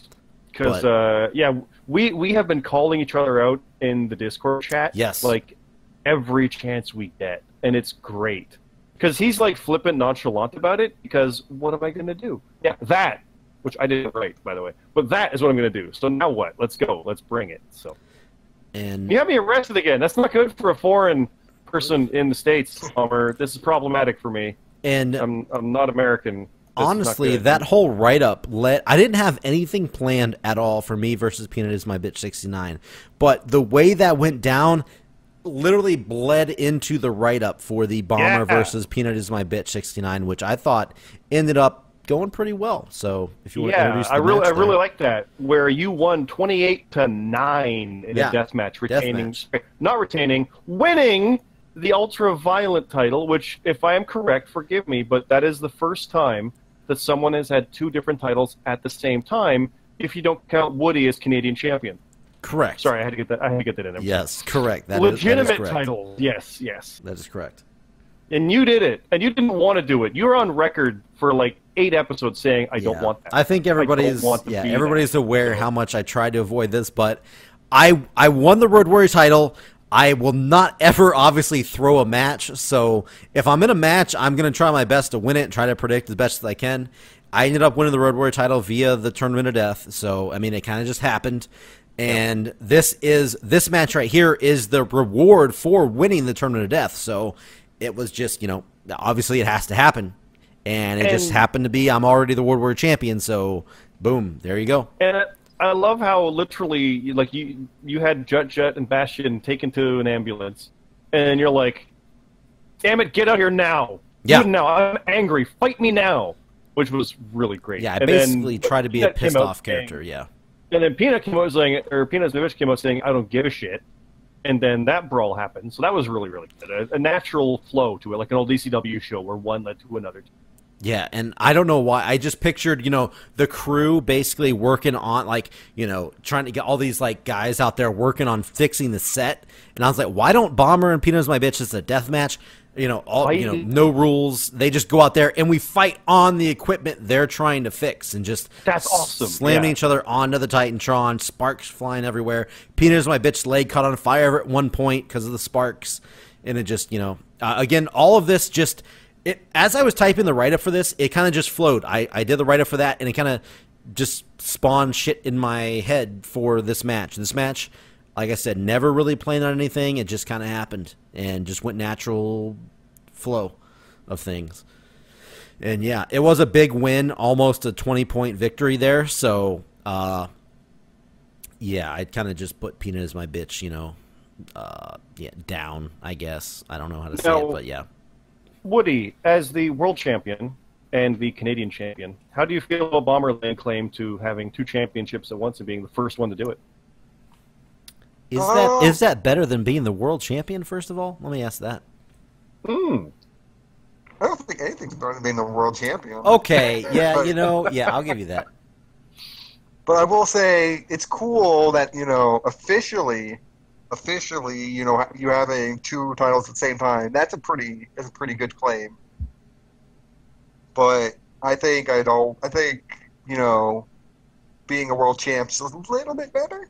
But it's cool that you still have that. And I do like Bomber that character-wise, it's like you're trying to make things right and make things work, and you got the titles. This is like, I'll do it myself kind of attitude, right? It works with the war. What did you think of, both of you, I want both of you guys to answer this. What do you guys think about the very end of the write-up where the ref came to hand me both the belts and I just looked at him and then walked off? What do you think about that? That I really like. I'll jump first, where you're like, you got to do it yourself, but you're like, fuck, I don't want all this. Like, this is not what it's supposed to be. It's supposed to be them, kind of thing. It's like the king trying to delegate, but it's not working. Like, I feel like you can't rely on your subordinates in a way. Like, you're doing it yourself, and you're disappointed that you have to. Even though it's not that, because your guys are doing fine, except when they get Titans dropped on them. But it's almost that. It's like, this shouldn't be me. Is kind of it. Like, you're not happy about it. What do you think, Woody? Can you repeat the question? At the end of the write-up with Peanut is my bitch, the ref came to hand me both the UV title and the Road Warrior title. I kind of just looked at it, and instead of grabbing the belts, I just walked off, leaving him holding the belts, and I left. Like, what do you think? Do you think that could, spawn into something? Do you think that is anything? Do you think that, like, what are just your overall thoughts on me walking away from the belts? When I read that, my thought process went to that, your character obviously does care about the belts, but his whole thing right now is about this war and everything. And, of course, the UVA want the belts on, their side and everything. But I don't think that's where your character's mindset is, like, with titles. Okay, I see what you're saying. I will say this as far as I'm concerned. When I was writing it up, I personally, whenever we're doing shows, I am way more concerned on how well Jut and Bastion do as compared to how I do. Like, if they win and I lose, that's a good night for me. So when they lost, as big as they lost and who they lost to, I was pretty, I wouldn't say disappointed in them because, they do their thing. But when I won 2 major matches like I did and they lost, I still felt ultimately, like me, I felt like we lost the night because I think of us as, I think of them before me. So even though I won 2 big matches and I'm a double champion, I showed that my character was more concerned for my boys than I was over my titles, if that makes any sense. I included that in the write-up, basically. That has me misreading things a little bit, obviously, where it's like, no, you're disappointed you can't do it. You're more just like what cost is this? Like, they're not. It shouldn't be this way. Mm-hmm. Is it like they should have won? This doesn't matter. They do. So that's good. That's good. I like it. But I'm also a heel, so I don't know if that really works into the heel category. That's almost a face thing. So I don't know how it transitioned. I mean, we'll see where it goes from there. I think it only works with the fact that you're like the owner promoter, so you're in the Triple H position of that's true. Got to be the one who cares. That's true. Anything I do, I'm on. Anybody else, it wouldn't work. Yeah, it wouldn't work with anybody else. Yeah. But you guys talk about the intro of the next match. I'm gonna go refill my drink, so you guys kick it up here. Cross versus Cam Popplestone. Man, what a match! I had a lot of fun with this write-up, but go for it. It is a submission match, 36, one of the higher scores, versus 29. And actually, I'll even say before we jump into it, Cam did a promo today in the Discord character chat, which was awesome as the follow-up to that. Like, I love his promos, so Cam, if you're watching that one, you lost, but, roll with it. Go with that. That's awesome stuff. The write-up, though, is a big one, because there was an intermission to fix the damaged set, And then literally Cam and Cross came out, and as Bomber put, no one has flipped their luck around quite like these two. Both going for Comeback Kid. So, and Bomber goes on to mention in the write-up how Cam made the Road Warrior Championship a prized possession, and Cross has been able to prove he isn't the jobber. And then we had the Road Warrior loss and the cryptic messages, and it just goes for a submission match. Someone has to win. And I will say that this match is also for, I want to say, the UV title contendership? I don't think it was official, but it was definitely in the conversation. No, I think it was official. It just wasn't written in. What's the question? Oh, okay, yeah. It was Cross and Cam for the UV title contention. Okay, actually, Cam pointed this out. We talked on the last episode where I said it was for the UV title contention, but you know what? I misspoke because the first time we talked about it, it was for the Top Lock title contention. I guess it probably would have helped out if I would have included it in the little, like, you know, the card, but I thought I would be able to remember. But it was for the Top Lock title contention. So when we did the last episode, I said UV title contention basically because I had tie-ins with both these guys. Maybe that's why I kind of forgot. But and then Cam said, you know what? Hey, no, you said Top Lock originally, but I'm cool with the UV title contention. That's cool. Obviously, I think it makes more sense if it was for the UV title contention because, you know, I have tie-ins with both these guys. Like I said, now I'm the UV champion. So I think we will go that route unless Cross messages me and says, you know what? No, you said Top Lock. Let's change it. I will give him that if he messages me, but I don't think that's going to happen. So right now, I'm going to say this is basically Bomber versus Cross is going to be in the near future. I will say that. So, well, I like the idea that one can make claim for the one title shot, the other can make claim to the other title shot. Like, it gets the case where if I win, I get this shot, but if I win, I get that shot. Like, you could even start to play that kind of thing. Yeah. And on top of that, me versus Cross will be a rematch for the Tournament of Death finals. So that'll be a lot of fun as well. So the opening you had here, that Cross came down, slid in the ring, and Cam was there. Cross had demonic-looking symbols, and black gunk was flowing out of his mouth. And yes, yeah, Cam looked like he'd seen some kind of ghost or even a demon. I like the rep. It's good. I love this stuff. The bell rang, and Cross consumed Cam, smothering him with lightning-quick jabs close to the face. I thought consumed was like covered him in all the stuff, like consumed him. Yeah. But yeah, Cross bent his body and crawled upside down on his hands and feet. What the hell is that? Now, as Bomber writes. Yeah, that is obviously. I couldn't tell. Yeah, it's basically the Bray Wyatt thing, or as I thought when I was writing it, I visualized the. I don't know if people have seen this because this might be old school. The Exorcist, where she comes down the stairs. You know, it's the same thing. That's literally where Bray got it. It's literally the same thing. I pictured, you know, Cam going for the clothesline and Cross bending backwards, you know, into the Bray, you know, Bray Wyatt upside down thing, and he crawls out of the way. Like, I just picture, like, Cross being, you know, this weird contorted, like, he can contort weird and quick and, like, awkward movements and stuff, like a demon, you know, demonic kind of deal. So, yeah, that's what happened there when I wrote that. That's what I was visualizing. Visualizing, I should say, not visualizing. Yeah. So Cross crawled out of the ring, set himself upright, lunged at a little girl in the front row, scaring her, crying. And then Cross smiled as the goo came out of his mouth. He is a heel, and then Cam came out. Yeah, Cam came out, saving the little girl with a suicide dive. And yeah, so if you ever wanted to know who the good guy was and the bad guy, that's right. There you go. Cam started going for submissions, and I like the idea. Cam kept going for submissions, but Cross didn't.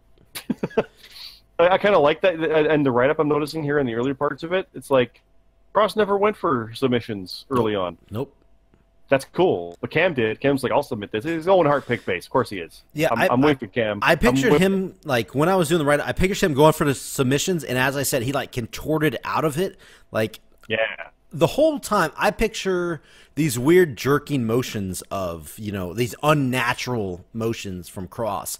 Like, who knows? He gets him an arm bar, and then he, like, kind of, like, bends his arm, like, an unnatural way to get out of it, if you know what I mean. Like, that's stuff I was visualizing while I was doing the write-up. Cam hit a CKO on Cross, and he put many away with the move, but he still needs to get Cross to tap. That's right. So he goes for the armbar, and the lights go out. Some screaming can be heard, because of course, and a loud crashing sound, and the streams never stopped. Lights came back on, instead, though, it was very dark, red. Both are covered in the black gunk, and Cross has Cam a crossface, the first submission he did of the night. Get it, crossface. Cam streaming tried to call out, couldn't get traction in the black goo, which is a brilliant idea that I'm surprised we haven't seen in actual wrestling in something like that, in a weird You're welcome. Undertaker gimmicky thing. No, but like the idea is like he can't crawl the ropes because he can't crawl. Exactly.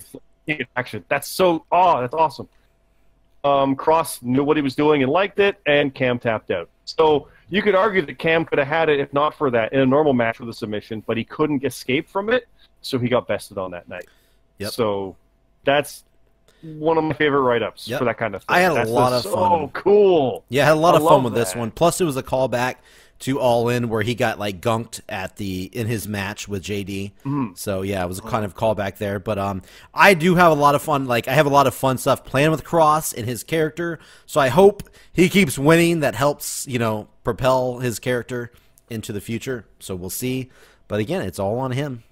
If he wins, he wins. I can't help. It can help if he loses. So yep.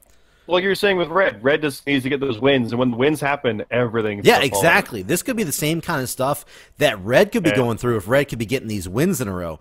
And go ahead. Oh, I was going to say, Beer Me Jesus said in Discord, I'm so glad Cross got the win because of his character, because it would be bad if he lost his first match as like the Demon Cross.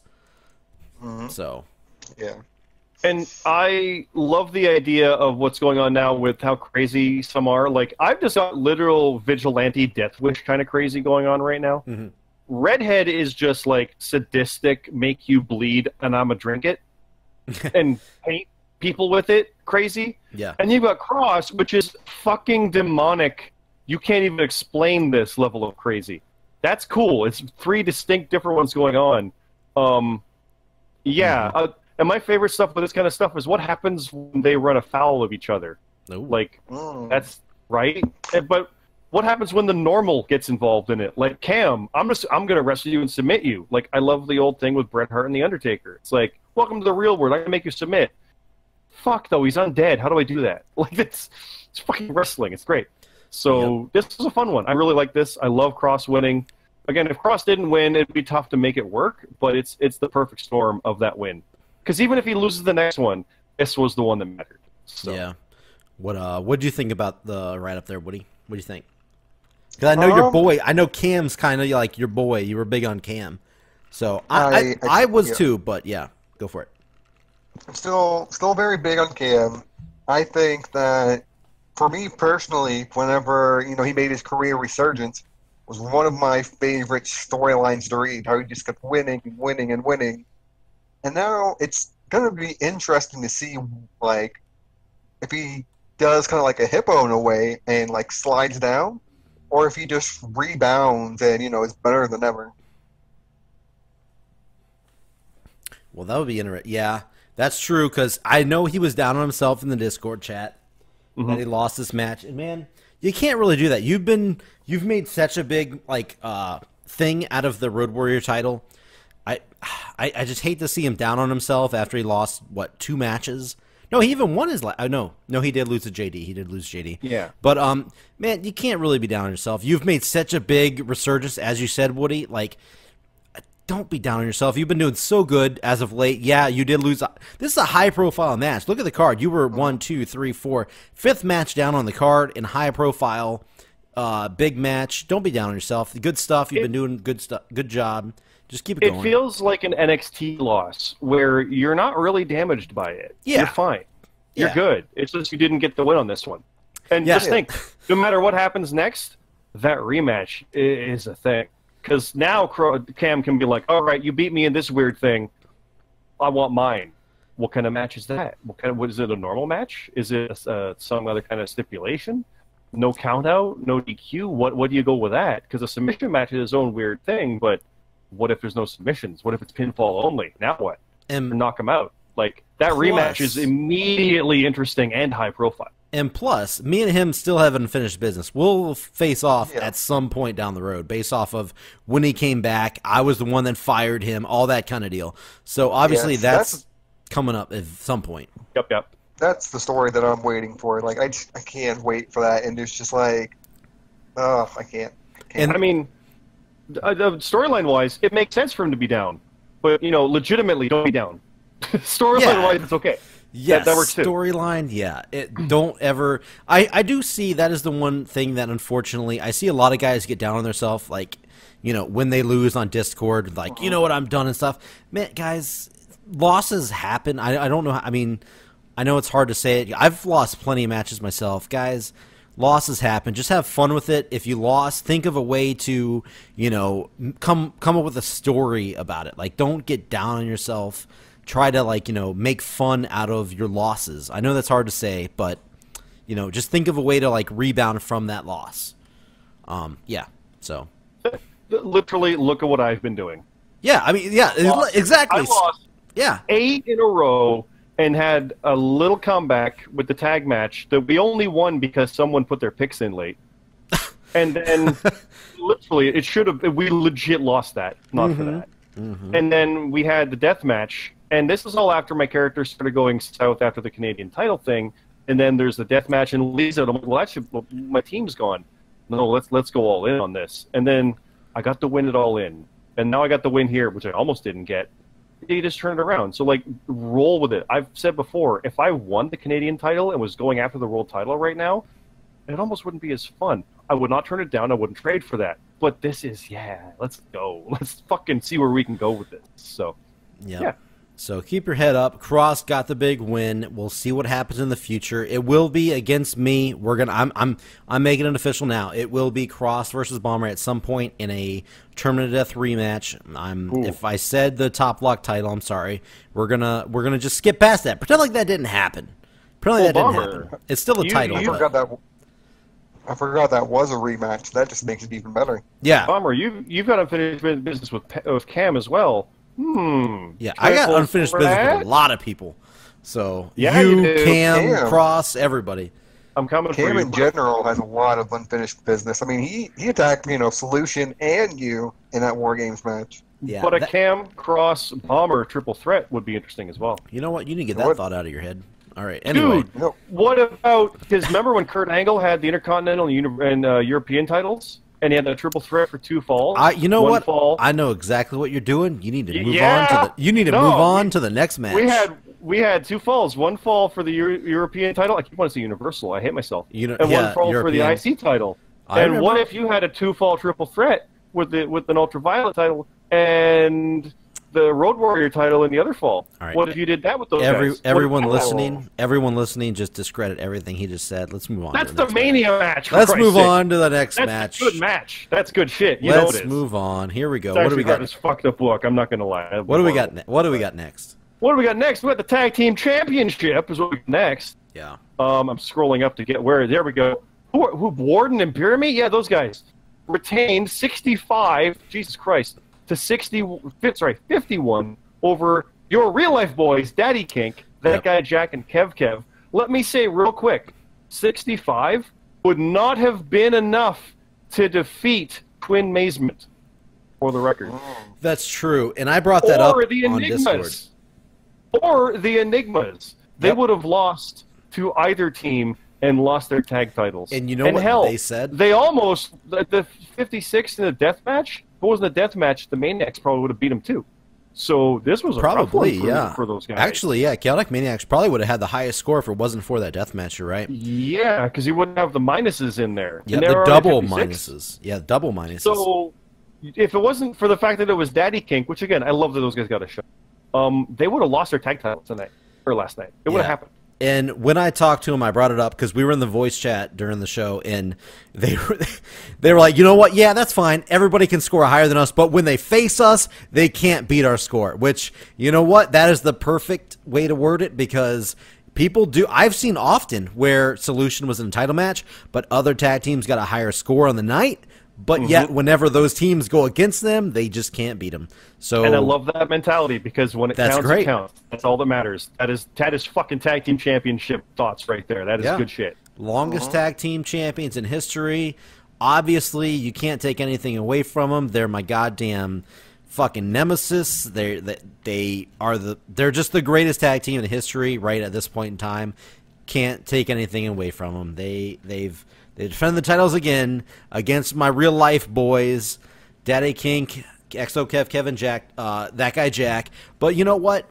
They told me, Daddy Kink that is, that they were going to talk about their picks. After looking at their picks, man, they need to rethink fucking talking about their picks if they did, because they didn't do a very good job if they did. That's all I'm saying. But who knows? You know, Warden and Beer Me, like, they've teamed up so much, and they have like so much write-up stuff that like it just seems so natural when reading about like their tag team finishers and everything. It's like, yeah, I remember they did this a long time ago. Yep. It clicks for me, and it's crazy how that works. And I know Warden wants to like go on and be a solo act, but I do love like historic like long reigns and stuff, and I love like, first of all, I am a really big tag team wrestling fan, and I love like long-time tag team guys that stick together and stuff. I know Warden wants to go solo at some point, and that's cool. All the more power in the world. But man, I love the fact that they are this unbeatable team where they're like almost, as we kind of talked about earlier, like kind of a boss mode type deal. Like, it's going to take a lot to topple these guys. They are kind of like the bosses of the tag team division, where if you're not on your A game, like A+ game, you're not going to beat them. So the fact that you and Lee beat them, Scott, is I don't know. I don't know how that happened. Upset of the year. It ended up being upset of the year, no doubt. They didn't take us lightly. We just got fucking lucky. And I feel like that's what it's going to have to be. I didn't think we would win either. I literally didn't think we would win. I said it before. It's like there's certain ones you go up against, and it's like, oh, I'm not going to win that. And that's how I looked at this, because I wasn't in Discord. I didn't know the guys. Still think that now. Like, I can't beat them. Just can't beat them. Yep. Like, that's why I want UVC to face them, because I'm interested. But like, things are rough now. It's gotta get interesting. Yeah. And that is the one thing Jut Bastion kind of got on me. They're like, this should have been our match against them. And I'm like, I gotcha, but you guys also would have lost too. So I mean, it's true. You guys are mad that you didn't face them because you're mad you lost to Broken Nerd and Bear Nash, but you also would have lost against Warden and Beer Me. Now, interesting point with this too. You're right up. I did like the idea that really at the end, the teams all raise each other's hands. It's like, look at that. It's two face teams against each other, so I kind of had like a mutual sign of respect. After all the insanity that happened earlier in the night, I'm cool with that. Yeah. Yeah. So, like, what was your... Did you guys think... First of all, Woody, from you, did you guys think, in your chat, did you think Daddy Kink was going to be a serious threat, or was it just, oh, this is a fucking easy peasy, nothing match? We go to every show, and even if it's not, tag titles, but especially, like a tag title match, like, we could lose... But we talk them out and everything. But it's never just like we never take anyone lightly. It's like, yeah, they could win, so we need to be on our A game. Mm-hmm. Because I'm not saying that's how they lost to Lee and Scott, but man, if Daddy Kink would have won this, that could have been another upset of the year against the Solution here. Oh yeah, as big. Yeah, What's up? I was gonna say something that kind of worries me is like. When they do drop it, is like, are those tag titles going to be shifted around a lot? Is it going to be like discredited to like how many times the Solution have defended? It's like that's a long time out. But at this point, they're kind of like the Bruno Sammartino, where nothing could potentially ever meet that level of what they've done. Yeah, and it's that kind of thing. It could happen, but I don't know. And I'm torn because, like I said, I do respect the fact that Warden does want to go on to his solo act, and I have no doubts that he could go on to win other titles like solo and stuff. No, I'm not doubting that 1 second. But man, I really do love seeing him them as a tag team, because when you think of tag teams, they're good friends. They went on to Money in the Bank together. They in real life, they went there. They went to NXT. JRPL has like brought them together as friends to like go to these shows together.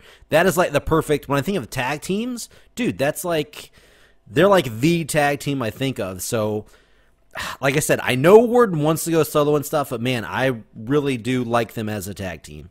He's like Bret Hart back in the Hart Foundation. It's like I want him to be solo, but he's so good in the team. Yeah, exactly. I mean, Beer Me could do the same thing. Not saying he couldn't, but he isn't like as vocal as Warden is about, I want a Road Warrior title, I want the UV title, I want the world title. Like, you know what I'm saying? Like, no, Beer Me.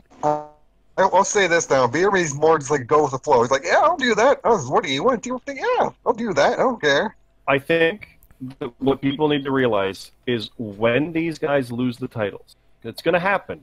It is. Yeah. When that happens, Warden is going to go on a tear.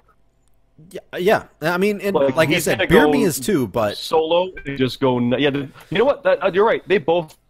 But I think no. I was gonna say Warden's the threat. No, they both are. As singles, they are both absolute threats. I will. I'm gonna make a bold pick. I think within the next maybe 1 or 2 years, I see Beer Me as a world champ if he ever does. Go solo. Yep.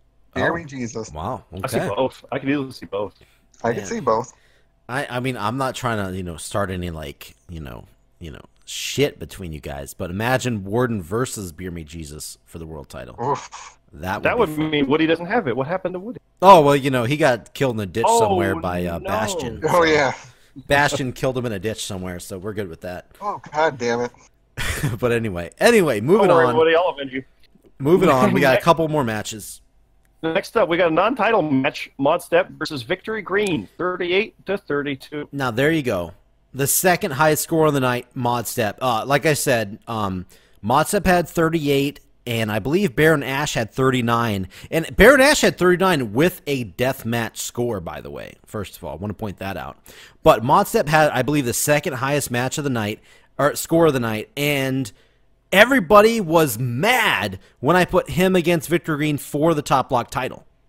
And look at this. Yeah. This dude is sticking with it. He showed up at All In. He showed up at all these shows. He did miss that one show, which people got mad at, that I gave him a title shot. And then look what happened. He fought Victor Green and beat him. So, guys, let's stop hating on Modstep, okay? Yeah. He's legit. He's the real deal.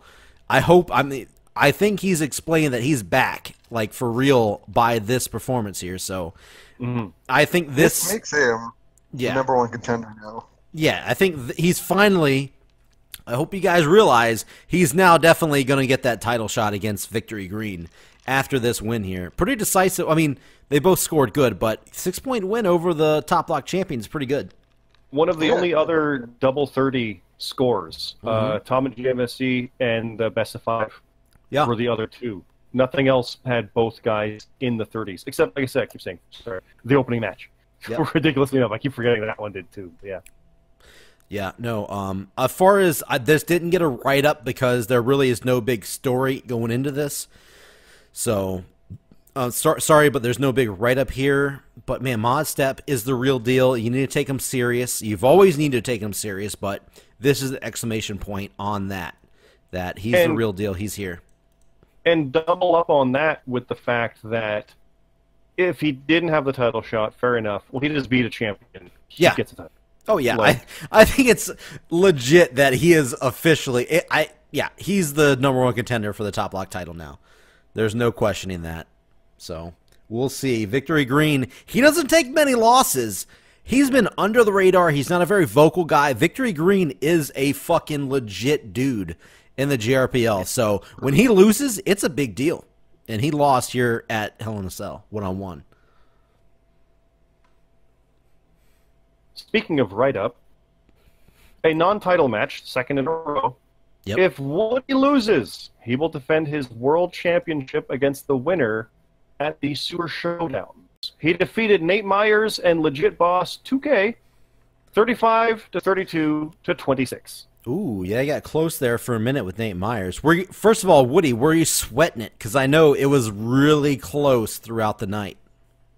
It was really close, but I don't remember where. But no, it was the Charlotte match, Charlotte and Becky. Yeah. I think at that point I was kind of like, I think I knew Boss was out by then. but I don't remember where it was that Nate Meyer fucked up somewhere, and I wasn't scared after that point. I was like, yeah, I think I got this. But me and Nate Myers had really similar picks. Really similar picks.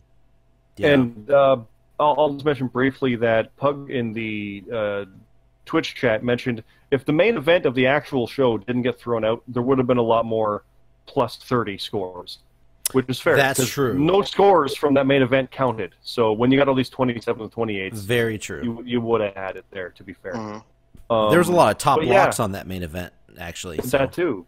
No, interesting though, because as if they're going to have Braun Strowman, newly turned heel, not win his cash in, but Roman also just won the title, as if they'd have him lose it right away. I'd put a 1-pointer on Roman, I think. I'm like, he's the good guys. Who knows? Yeah, so. I will say this. It wouldn't have made a difference, but my boys, Jut and Bastion, they top-locked Roman Reigns, while both Broken Nerd and Baron Ash picked... I don't think they top-locked. They both put 7 on Roman Reigns, while Broken Nerd and Baron Ash put Braun Strowman, so that would have jumped them way closer than the match was. I shouldn't be talking about this, but yeah, they would have gotten a lot closer than the match was. Question on that, though, because they didn't pick wrong, technically. They just didn't pick right. Yes. Does that mean their negatives were doubled, or they just did not count? No. So, okay, this is great job bringing this up. Okay, as far as no contests go, moving forward, I need to include this in the rules somewhere so it's like, set in stone. No contest means the match is thrown out. It's almost as if the match didn't happen.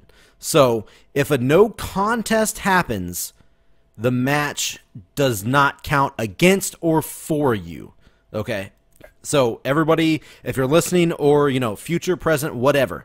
Unless, of course, no contest is an option. Yeah, if it's an option, then yes. Which we've had some of those after all the AJ Shinsuke's. Yeah, sometimes it will be an option, but not always. I know a couple people said, you know what, we always need to have a no contest an option. No, we really don't. Like, that is a rare occurrence. It does happen, yes, it totally does. But I don't want to start putting that on every single show because, it's just going to be just almost a waste of time because it's not always going to happen. And it will be thrown in occasionally. Yes, you will see no contest as an option from time to time. But if it's a regular this person or this person, who's going to win? If it's a no contest, the match is thrown out. If you're in a death match, if you're in a hardcore match, if you're in whatever match, it's not going to count against you. Just for the record, for future. Yeah, that wouldn't affect bonus points in that sense where it's a case like, someone got flown off the cage. And they did. 2 people went off the cage. See, the bonus question was 3 people. Well, Jeff Hardy, Rollins, and Ziggler. They're still counted in that for that part of it, not like that person thrown out too for the no contest, right? Correct. Yes. Okay, good. Yeah. So details still happen, but the outcome points don't. Yes. For example, perfect example, yes, the death match or any hardcore matches would not count against you if it is a no.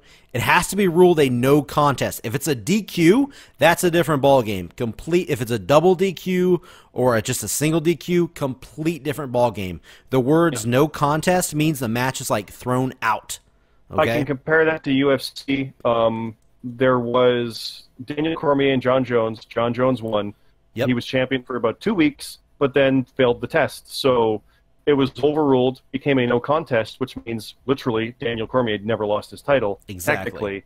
He wasn't even restored as champion. He just technically never lost it, so it's still his and was all along. He didn't win, he didn't lose. No contest, matches thrown out, may as well never happen.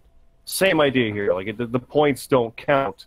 Exactly. You don't it's just not there. So, okay. Exactly. This is a... as much as, this is a story, we do storyline and stuff, this is a legitimate contest, so no contest it's thrown out, doesn't count. Yeah, exactly. So moving forward, anytime no contest happen, it won't count against you, it won't count for you, it's thrown out the window, pretend like it did not happen. So, yeah. Now, we'll talk about, I'm sure, on the next actual podcast for Jobber Radio, how we feel about a Hell in a Cell match ending in a no contest. Yes. That's a different discussion. We're not going to talk about that here. Yeah, because some people were saying, "Oh, it should be a DQ. It was a DQ. Mark it as a DQ." I'm like, no, it was a no contest. Yeah, according Bomber uses WWE.com, but it was a no contest. The match was thrown out, no contest. If they called it like Edge and Kane, like a tie, that's something different. Technically, they both won. They both lost. There become technicalities or double DQ. I think AJ and Shinsuke had one of theirs was double DQ. Yeah, or not double contest, double DQ. And double countouts too is kind of the same thing. Different than a no contest. They're all different. They're all different. When you follow this stuff as long as we do, you start to realize the different wonkiness they do with these things to make it weird. Exactly. No contest, never. It may as well never happen. It's thrown out. It doesn't count against either guy. So then neither guy gets credit either. So that's thank you. Yeah, thank you for bringing that up because that needs to be addressed. That needs to be addressed. It needs to be put on the website too. I need to get in there and put that on the website because a lot of people question that. And put it in there. There you go. A lot of people question that. Now, regarding the write-up, though, I'm just going to say one of my favorite other things of this entire write-up is Nate Myers choke slamming Woody during his entrance, and it's like, match starts now. I don't know why, but I laughed my ass off, and I could picture Woody like, oh shit, from the ground, laying there with his title belt, and ding, ding, ding, like, oh no. Because it's a handicap match for him, essentially, in this situation, too. I laughed. I'm like, yes. That immediately, we've got the former world champion, main eventer, who's in I'll say a high-profile thing with me at All In here with Legit Boss, and you've got Woody, who's main evented Manias and SummerSlams, world champion, all this fun stuff.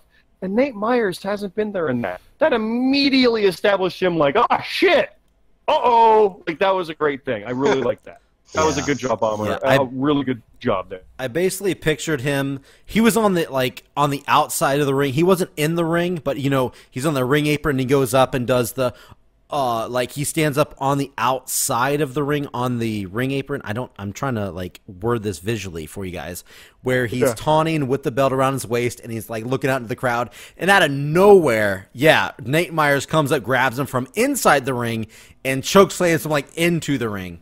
That's how, I picture that. And I even put in Woody starts the match on his back. The match starts, he's already on his back. Trying to, put all the odds against Woody going into this basically 2-on-1. Yep. And for a while there, Nate was going for covers, but Boss pulled him off. Yeah. And then Nate's like, what are you doing? What's going on? It's like the old Jericho Owens thing. It's like a win for us is a win for us. Come on. And then Boss goes for it, and Nate's like, all right, I can do this too. Fuck you. Yeah. So it was like, it was going to let it go, but no, I want this. So that got interesting. And UVA started to come out, and here we go. So I want to hear that from you guys. Opinion time here. I actually had Bomber meet with Nate Myers and Legit Boss before the match, if you read the write-up, and said, look, guys, cut the shit, go out there, do what needs to be done, don't get greedy, do what you need to do to win the match. Don't let your egos, get ahead of yourself.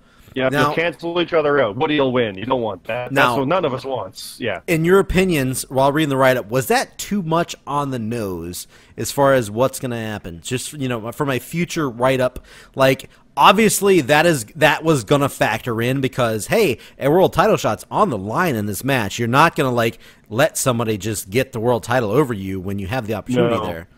Do you guys think that was on the nose? No, well, I mean, there's nothing wrong with that at the same point. I love stuff like that because you're leading to something and you're kind of giving the payoff as well. And how could Austin overcome with Mick Foley and Mr. McMahon? It's that kind of thing. It's no problem in actually setting that up. What do you think, buddy? Well, you've done little segments like that before big matches, and I always enjoy them. And even if this was a little bit on the nose, it was still great getting that little story element before this match. Gotcha. Okay. Cool. All right. And by the way, don't ever feel like you're gonna hurt my feelings or tell me stuff. But I do appreciate your guys' feedback. Now, I basically made Nate Myers the the Hoss or whatever. I don't know. The guy that put Woody down with his finisher, and he's the one that basically planted Woody down based off of his points. Now, if it was legit Boss that had the higher score, I would have hitting her finisher on Woody ready to get the win. But since Nate Myers did better, I had him the one that planted Woody down. He was the one that was going for the win, and then legit Boss pulled him off. Now, Woody, as far as write-up goes, was all the idea as far as going to the rafters, then climbing down to the Hell in a Cell. This is where you go crazy with stuff. Yeah, this is all Woody. So if you want to hit that up, go for it. To begin with, like, it was. I wanted that, like, when I thought about it before, like, I think it was maybe a week before this. I originally had it to where it was going to be AK, but then I wasn't sure if a triple threat match had DQ or not. So I was like, well, if fucking AK hits one of those two, then that's going to be a DQ, and that's not going to work. Just replace myself and put myself in AK's position, because I didn't know how, like, DQs and all that shit would work with the JRPL. Yeah, no, triple threat matches, same as WWE. Triple threat matches are basically no DQ matches. So anything goes in triple threat. That's how they basically do their rules. So, yeah, anything goes in triple threats. No DQs. That's why I had, because you wanted, like, both sides of, the war, quote-unquote, war come down. UVA and Global Solution come down and interfere, and, like, basically a big brawl ensues in the ring. This was, again, all Woody's idea here. And I got to say, just because I got arrested earlier, I'm not involved in it. Mm-hmm. I like that I don't have to pick a side. Where, obviously, I mean, what's happening is what's happening. But neither was UVC, by the way. Yeah. So that's very interesting. And the idea of, like, is he going to come back? No, Scott's not there. What side would he be on? Who knows? He wants to fight everybody. Who knows? But we don't get it this time. Make him wait. Oh, it's good. That was a good happy accident from the earlier stuff. Mm. And I like that little added visual of just, like, all those bodies in the ring, and Woody's just, like, on top, and Boss is just, like, under all those fucking bodies.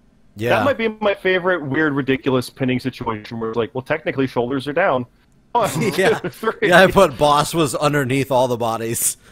Yeah, and again, that was pretty great. And again, as far as points go, if Nate Myers was lower than legit Boss, Nate Myers would have been at the end of the bodies. That comes into effect with, as far as points go. So, seeing how legit Boss had the lower score, it was her that took the pin. Yeah. So Woody got his win, and now, Woody does not defend against either of them at Super Showdown. Nope. Because that was the stipulation. So what will Woody do?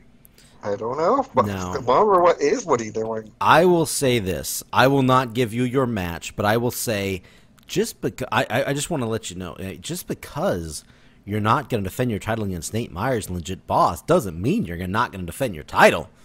I'll say that. First of all, but you won't defend against them. All right, that's enough. That's a little bit of a teaser for you. Woody's like, oh shit. Woody's right off. A little bit. Awesome. A little bit of a teaser. No, for you. He's flying to Australia. You're going. You're part of this. Global Solutions got to go global. Come on. So we'll see what happens. The new card will be out soon. It would have been out sooner if I could have found a better this is funny how things work, but if I would have found a better graphic earlier, the card would have been posted earlier, but I couldn't find any good graphics for Super Showdown or Evolution, so notice they've had 2 already for the new one. There's ones on Twitter and Instagram that completely different formats for the new Crown Jewel, but we'll get there. Yeah. We got to talk about a main event first. Hell in a Cell match at Hell in a Cell.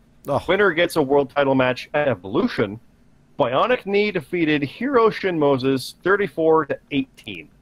Now, I know the score was, kind of a big deal. And in Hell in a Cell matches, either both guys are going to score big, or you can see matches like this where it's very kind of, one-sided. But, man, I had a lot of fun writing this matchup. And I went one of the longest, I think, write-ups that I did for a match. And there was no interference, no, shenanigans, just one-on-one. I kind of just went from start to finish with this match. And I had a lot of fun with these guys.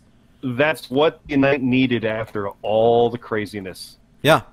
I get to see, the crowd's probably expecting something, and nothing happens. It's just a legit match between these two in this blood feud. Yep. Which, by the way, Bionic Knee had a UVA shirt. Yes, you better believe that, baby. I'll throw that bit up there right away. And still, no one got involved. That's fantastic. Yes, That's really good. I like from day one, from moment one, I didn't want anyone involved in this match. I wasn't going to include anyone in this match. It was always going to be one-on-one. This is like their blow-off. They've had a couple matches in the past. This is their blow-off match. I didn't want anyone, interfering in their deal. I wanted this to be their moment, their main event, their deal, and the better guy is going to win. And it happened to be, the UVA, baby. Bionic Knee got the win.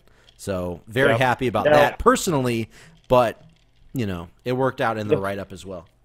And, of course, the fans were behind Hero and still are. Like, it's one of those cases where it's like the guy lost, but you love the effort kind of thing, right? It's one of those. Like, you still got a standing ovation situation. Yep. Except he was motionless on the ground. Well, yeah, I wanted the final shot, to make sure it showed Hito, completely, down and out. And I thought of, okay, I'll go into the write-up real quick as far as my thoughts were. If you go back and read every write-up in the JRPL, you will find less than 5 matches ever. And I do this on purpose. You know me personally. You know how big I am on finishers. No one kicks out of finishers in the JRPL. No one gets out of finishers in the JRPL and survives. These guys both hit finishers and kicked out of them. No one does that.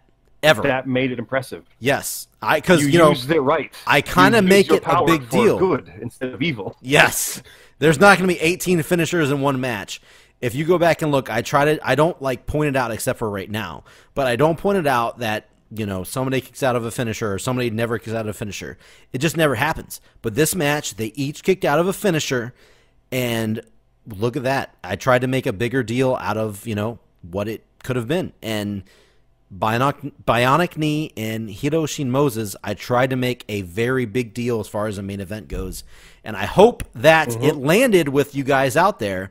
I hope you guys really enjoyed it. The write-up, it was very long. I will give you that. If you went all the way through it, congrats. I loved how it flowed. Like I said, it kind of flowed like an actual old ECW show in that literally one thing led to the next, and the next countered the other. Like, you'd expect this kind of thing, got something different, and then the ending just kind of culminated it, where it was a crazy cell match with no interference. It was just two guys trying to fight, which is what the whole thing's all about. It was awesome. And the ending, by the way, I had this planned kind of, I thought about it on my way home one day, as I was driving home from work one day, like something that you haven't really seen as a finish was, sometimes you see some camera guys, some referees, get involved in the match, but I thought, how about one of the guys actually grabs the camera and actually does a move with the camera? I don't know. It may have been anticlimactic. I don't know. You guys tell me, but I thought it would be cool if somebody did a move onto one of the legitimate, cameras that record the show and in the actual match. So after all the craziness, which they did go off the cell, they went off the ladder, through a table, like all kinds of stuff, but a pile driver through a camera was the final outcome of the match. What do you guys think? First of all, Woody, I want to hear what you thought on the write-up of the match. Well, like you said, the whole ending, the match itself, I like the write-up. I'll be honest, I was kind of underwhelmed at the ending. Like, they went through everything. They went through tables and all that shit, and then just for it to end on a camera, it's like, yeah, I get where you're going. I get where you're going for. But for me personally, I was just like, they went through all that shit, and the camera is going to be what ends it. I was like, oh. And it wasn't, and I know it wasn't a finisher as well. So it was it was a pile driver through the camera. So okay, gotcha. What about you, Scott? What did you think of the write-up? Overall, that is. I did like it. The overall write-up, like I said, I love the overall write-up, the whole thing, the match itself, the card. It's a really good one that flowed all the way through. The camera worked for me because in all my years of watching wrestling, cameras are very rarely involved. Sid hit HBK with a camera back at the '96 Survivor Series and got the pin on him. Taker did his suicide dive onto a cameraman and nearly killed himself because the cameraman missed. We got that Mania match with Michaels. That was actually Manu, if I remember correctly, one of the Samoans kids. And what was the other one? Triple H just beat one up on Raw because they broke a camera in the ring during a promo. That's all I can think of. I mean, unless we go down things like Yokozuna and Hulk Hogan, where the camera went off and it was a fireball. Like, cameras are very rarely involved. So it was kind of, I liked it. I liked the idea of it. And using the pile driver onto it, I get how it's not as impactful. I mean, Woody, not everyone can fly off rafters off the cell. It's a different kind of thing, right? No, it's fine. Yeah. No, I'm only razzing it. It had to be something different than that, is what I feel for this one, because they hit their finishers, it didn't work. It's like, at this point, this is enough to get him, because he still had to like roll over and pin him. Like, it wasn't like a massive hook the leg. It's like, oh, hopefully this is enough to finally end this. Is how I saw it. I saw it as like a war, like Triple H and Michaels had in theirs. That's how I saw it. I think it would have worked for me more if it like the pile driver was like maybe off the turnbuckle or off the ladder and it landed on the camera, but just like a normal pile driver on the camera of just it was just a for me personally. Okay. Gotcha. That's fine. Now, as far as their feud, do you guys feel like this wrapped up their feud fine? Do you think like this is the end? Was it a good, ending to their feud? I don't think it'll ever end. Oh. That's honestly the best answer. This is one of that fight forever type of deals. Yeah. There's a bit of it where it was his former partner and his mentor that he beat, so that's... Yeah, I tried to get more of that. I like that. I tried to get more of that incorporated, actually, but I didn't... I don't know if I captured all of it, like, personally. I tried to incorporate it as much as I could. You can probably tell. Like, I tried to incorporate it as much as I could. But there's always, like... Honestly, the fact that he spit in disgust and walked up the ramp, it's like, it's not over. If he hadn't done that, it's like, he's done. But it was like, screw you. Oh, it's like, no, there's still something left in him. It's not over. And there won't be for Hero either. You know what I mean? So I can see it. Doesn't mean they're going to fight next week. But it's like, it's always going to be a thing like, oh, here we go again. And hopefully not like a Roman Brock kind of thing. It's like, oh, no. This is a problem. Yeah, they're fighting again. No, I think clear out. Yeah, I think this is definitely their final one-on-one match for a long time. I hope everybody enjoyed the story between the two. That we literally Woody was the one that kind of like got everything going, got the ball going here on these guys when he was GM for a while, and I tried to finish it up. Hope everybody enjoyed that story.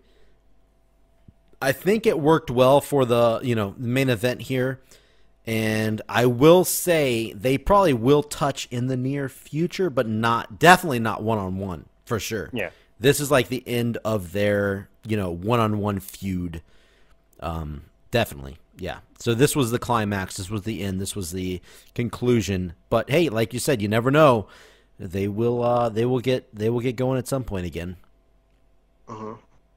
Now, we do have two more things, because one thing that we forgot about, but something else, is that from here, there would be Super Showdown and Evolution, and then Death Before Dishonor is before all that, forgive me, and then TakeOver and Survivor Series. Yeah. But they went ahead on Raw and announced Crown Jewel on November 2nd. It's a Friday. Yeah. It's from Riyadh, Saudi Arabia. Yeah, Vince hates me. It's gonna count like Greatest Royal Rumble. It's a WWE show. It's not a house show.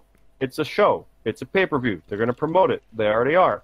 So, Bomber, my question for you is, when they do something like this, because they already did it with Evolution, but when they add a show like that, and you literally have a storyline planned through Survivor Series, what does this do for you? Does this give you more time to tell things and spread stuff out? Well, or do you go, shit, I gotta tell more now? All right, okay. What was your reaction from 3 hours ago when this is what happened? Literally, they announced it right before we went live. Is what happened here tonight. I'm going to give you the full quick storyline of what my night ended up like.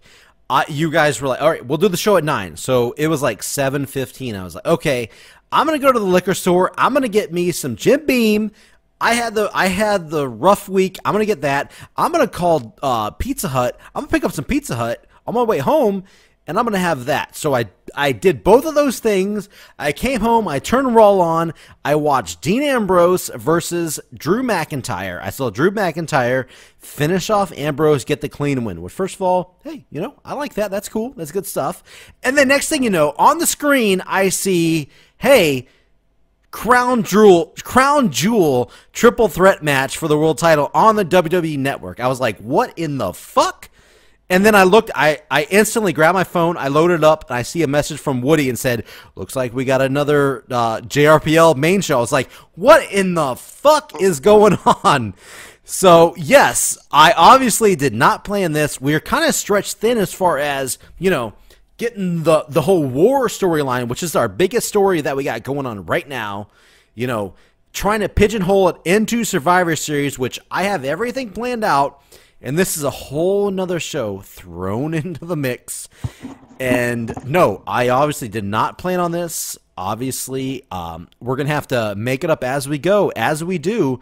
But that is the fun thing as almost kind of like booker, promoter, whatever you want to call whatever I do, where I have to make shit up as we go. Whatever WWE, Ring of Honor, Impact throws, our way, we have to make shift and see what we can do because we're at their mercy. So, To be fair, I forgot to mention Bound for Glory listing all those shows. Yes, Bound for Glory. We have 3 shows coming up in October.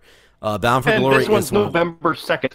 Yes. Right after all that. That means we have 3 September shows, 3 October shows. I thought we were going to have 2 November shows, but apparently we have 3 November shows as well. That is 9 shows in 3 months. Guys, holy shit, you're trying to kill my life. And then 2 in December, because I presume Final Battle. 2 in December right now. Who knows what the fuck they're going to do. Yeah, we got Final Battle and TLC right now. So Crown Jewel is right now slated in to be November 2nd, which is going to be our 44th show, right before War Games. Literally, 2 weeks? A week and a half? 1 week? Hold on, let me load it up. Like that. Second. Wait, the 2nd is on a Friday. Yes, same as the Greatest Rumble when they did that. So, 1, 2. So, yeah. About 2 weeks before Survivor Series and War Games. So, yeah, as far as your answer goes, no. Obviously, this is going to be a stretch. I'm going to have to fill shit. I'm going to have to think of stuff to do on the fly, and we'll see where we go. I have no plans for it yet. We're going to see what we can do. With as many shows as there are, obviously stuff can spring out of those. Because, like we said, there could be a rematch of something here or there, or maybe some crazies fight each other, or some other kind of...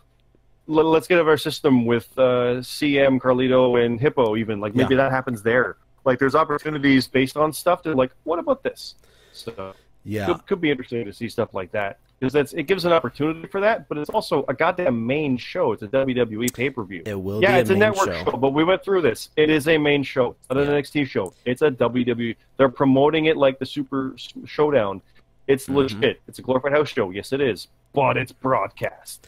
It's legit. Starrcade, thank God, is not being broadcast. Oh, yeah, I saw that. Somebody I saw you post that into our Java radio chat, and I was yesterday, like, I was like, are they doing Starrcade again? Yes, they are. I was like, they're not broadcasting it as of yet.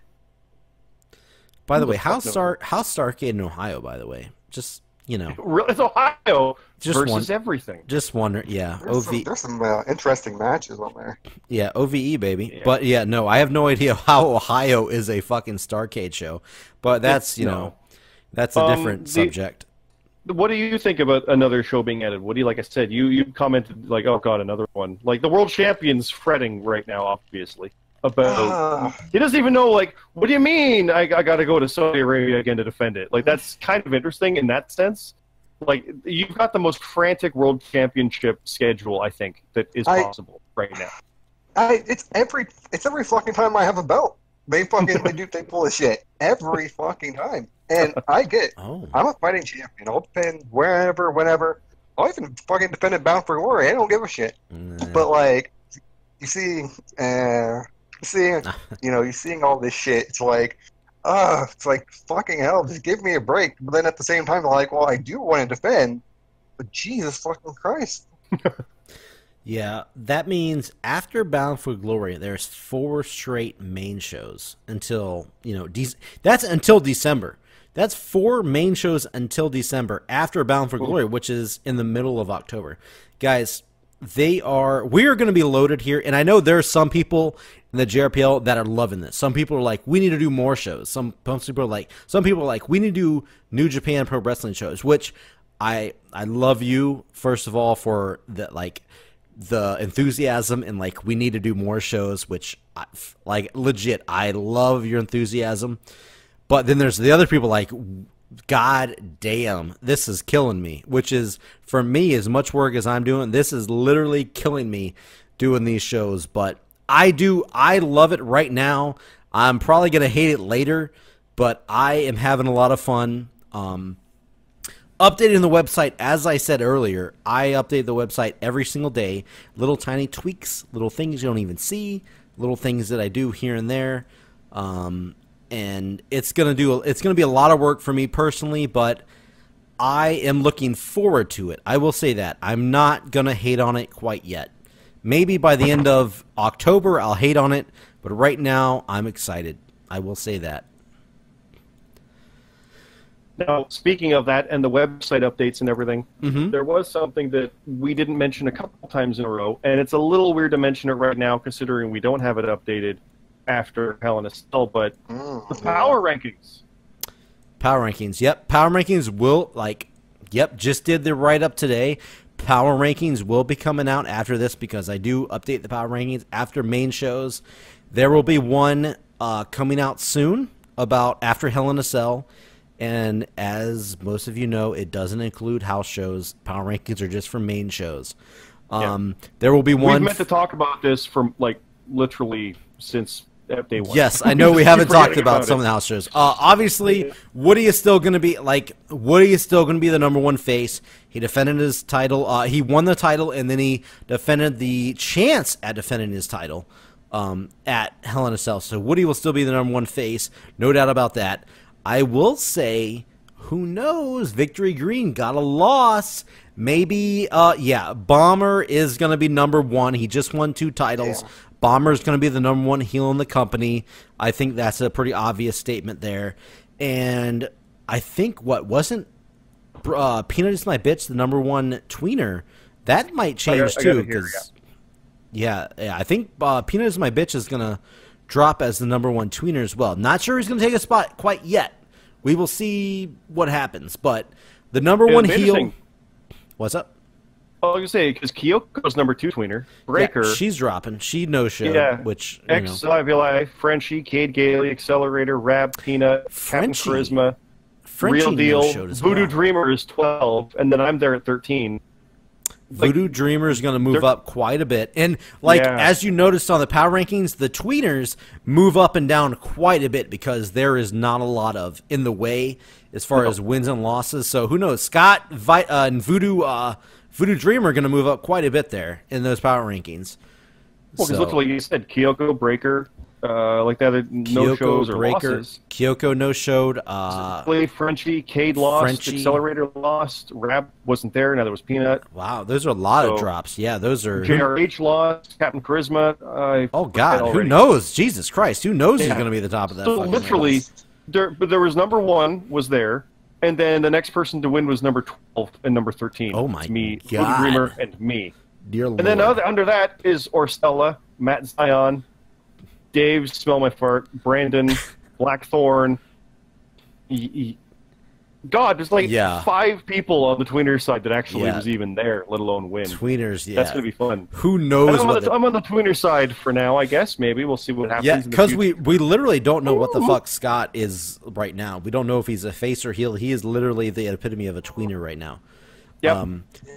But I'll fight everybody. As far as faces and heels go, it's funny because we're in this call right now, but yes, Woody is the number 1 face. There's no reason for him to drop. And Bomber is probably going to move up to the number 1 spot after winning the Ultraviolent title, and he is the UV champion. He's the Ultraviolent champion, Road Warrior champion, number 1 heel in the company. So wow, it's tough. I could make a case, Voodoo Dreamer, and I could make a case with Peanut as my bitch to be number 1 tweener.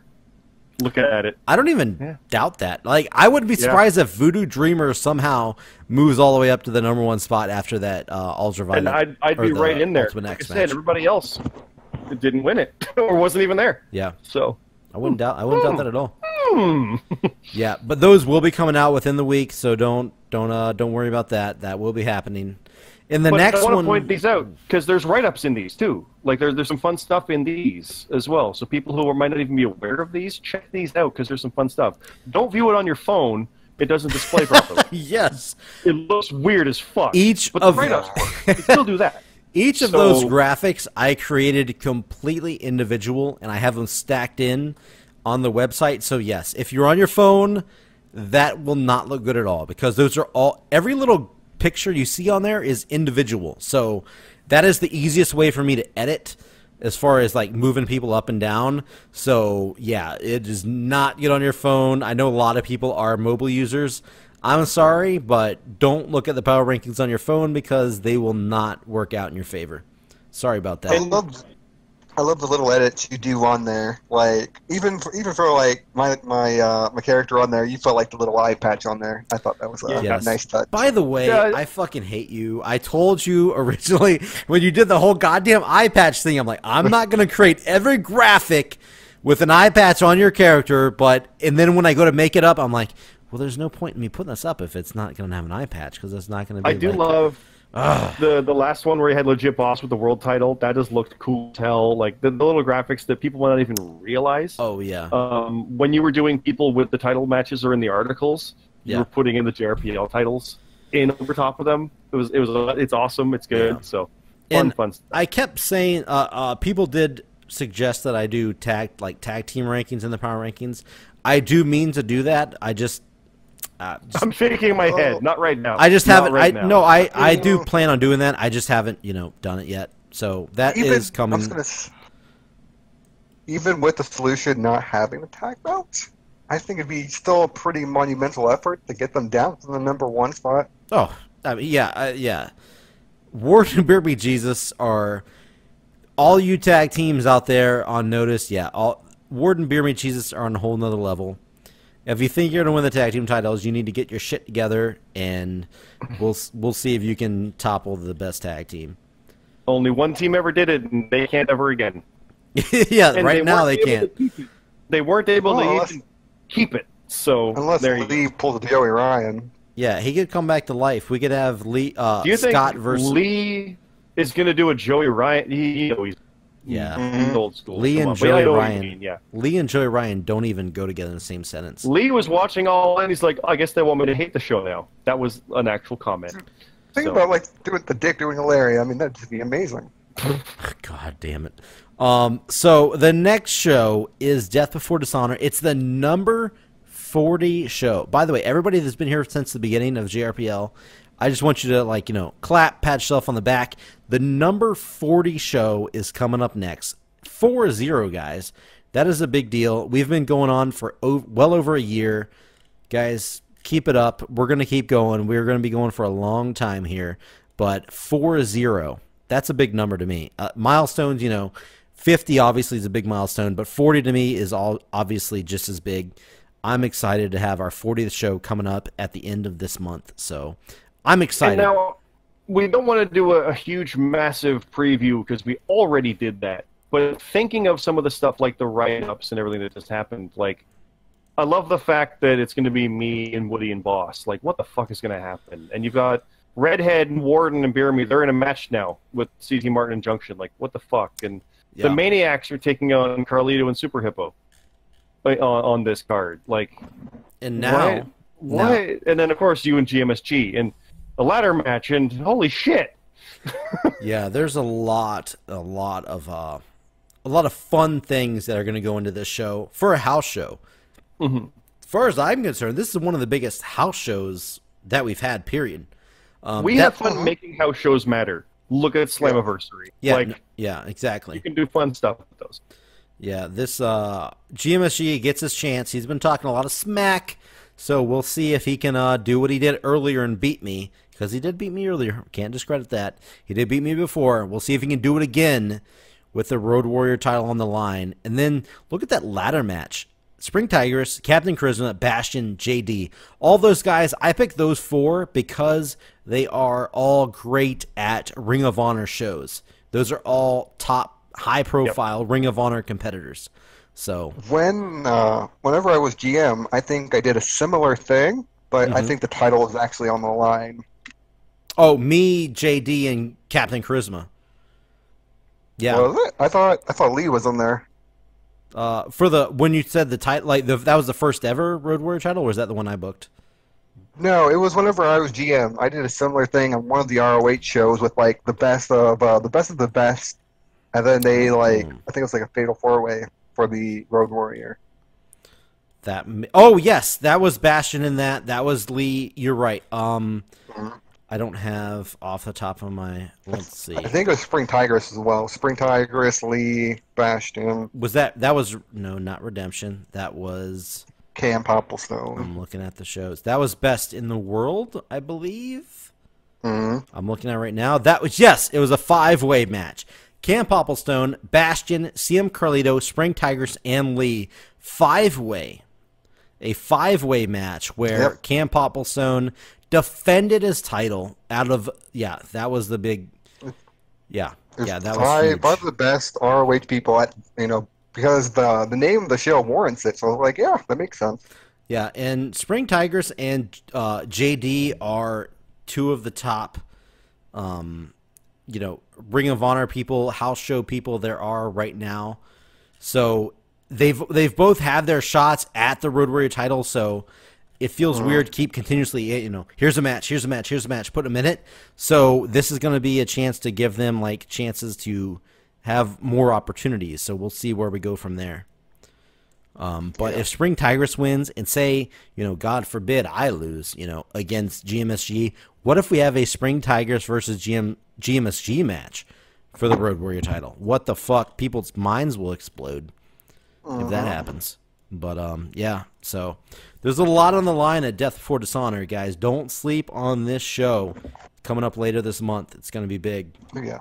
It's a very big show already. Yeah. I'm coming for you, Woody. Well, this guy. I mean, you're going to be once in a triple threat match, so... I got to get out of jail first and figure that out. But thanks, Bomber. That's great. I'm sure you'll figure it out. But yeah, so... by the time you listen to this, by the time it's on YouTube, I will already be loading up and thinking about the matches for Super Card Showdown. Or Super, what is it called? Super Showdown? Super Showdown. Super Card Showdown. Super Showdown. Super Showdown and Showdown is hyphenated for some reason. Yeah, that pisses me off, but that's just a little nitpicky thing. Anyway, that Evolution, and now Crown Jewel that I got to throw into the mix. Goddamn.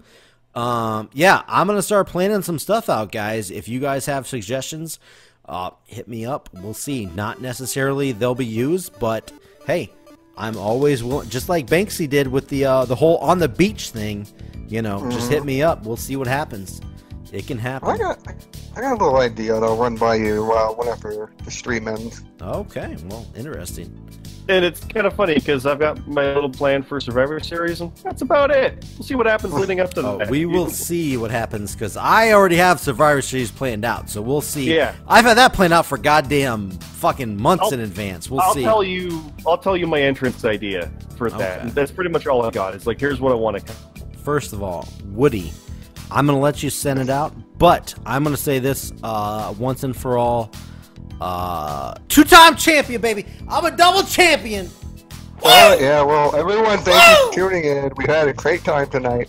I'm sure these two want to get over here as much as I do. We'll see you the next time on WoodYaTalk. Woo!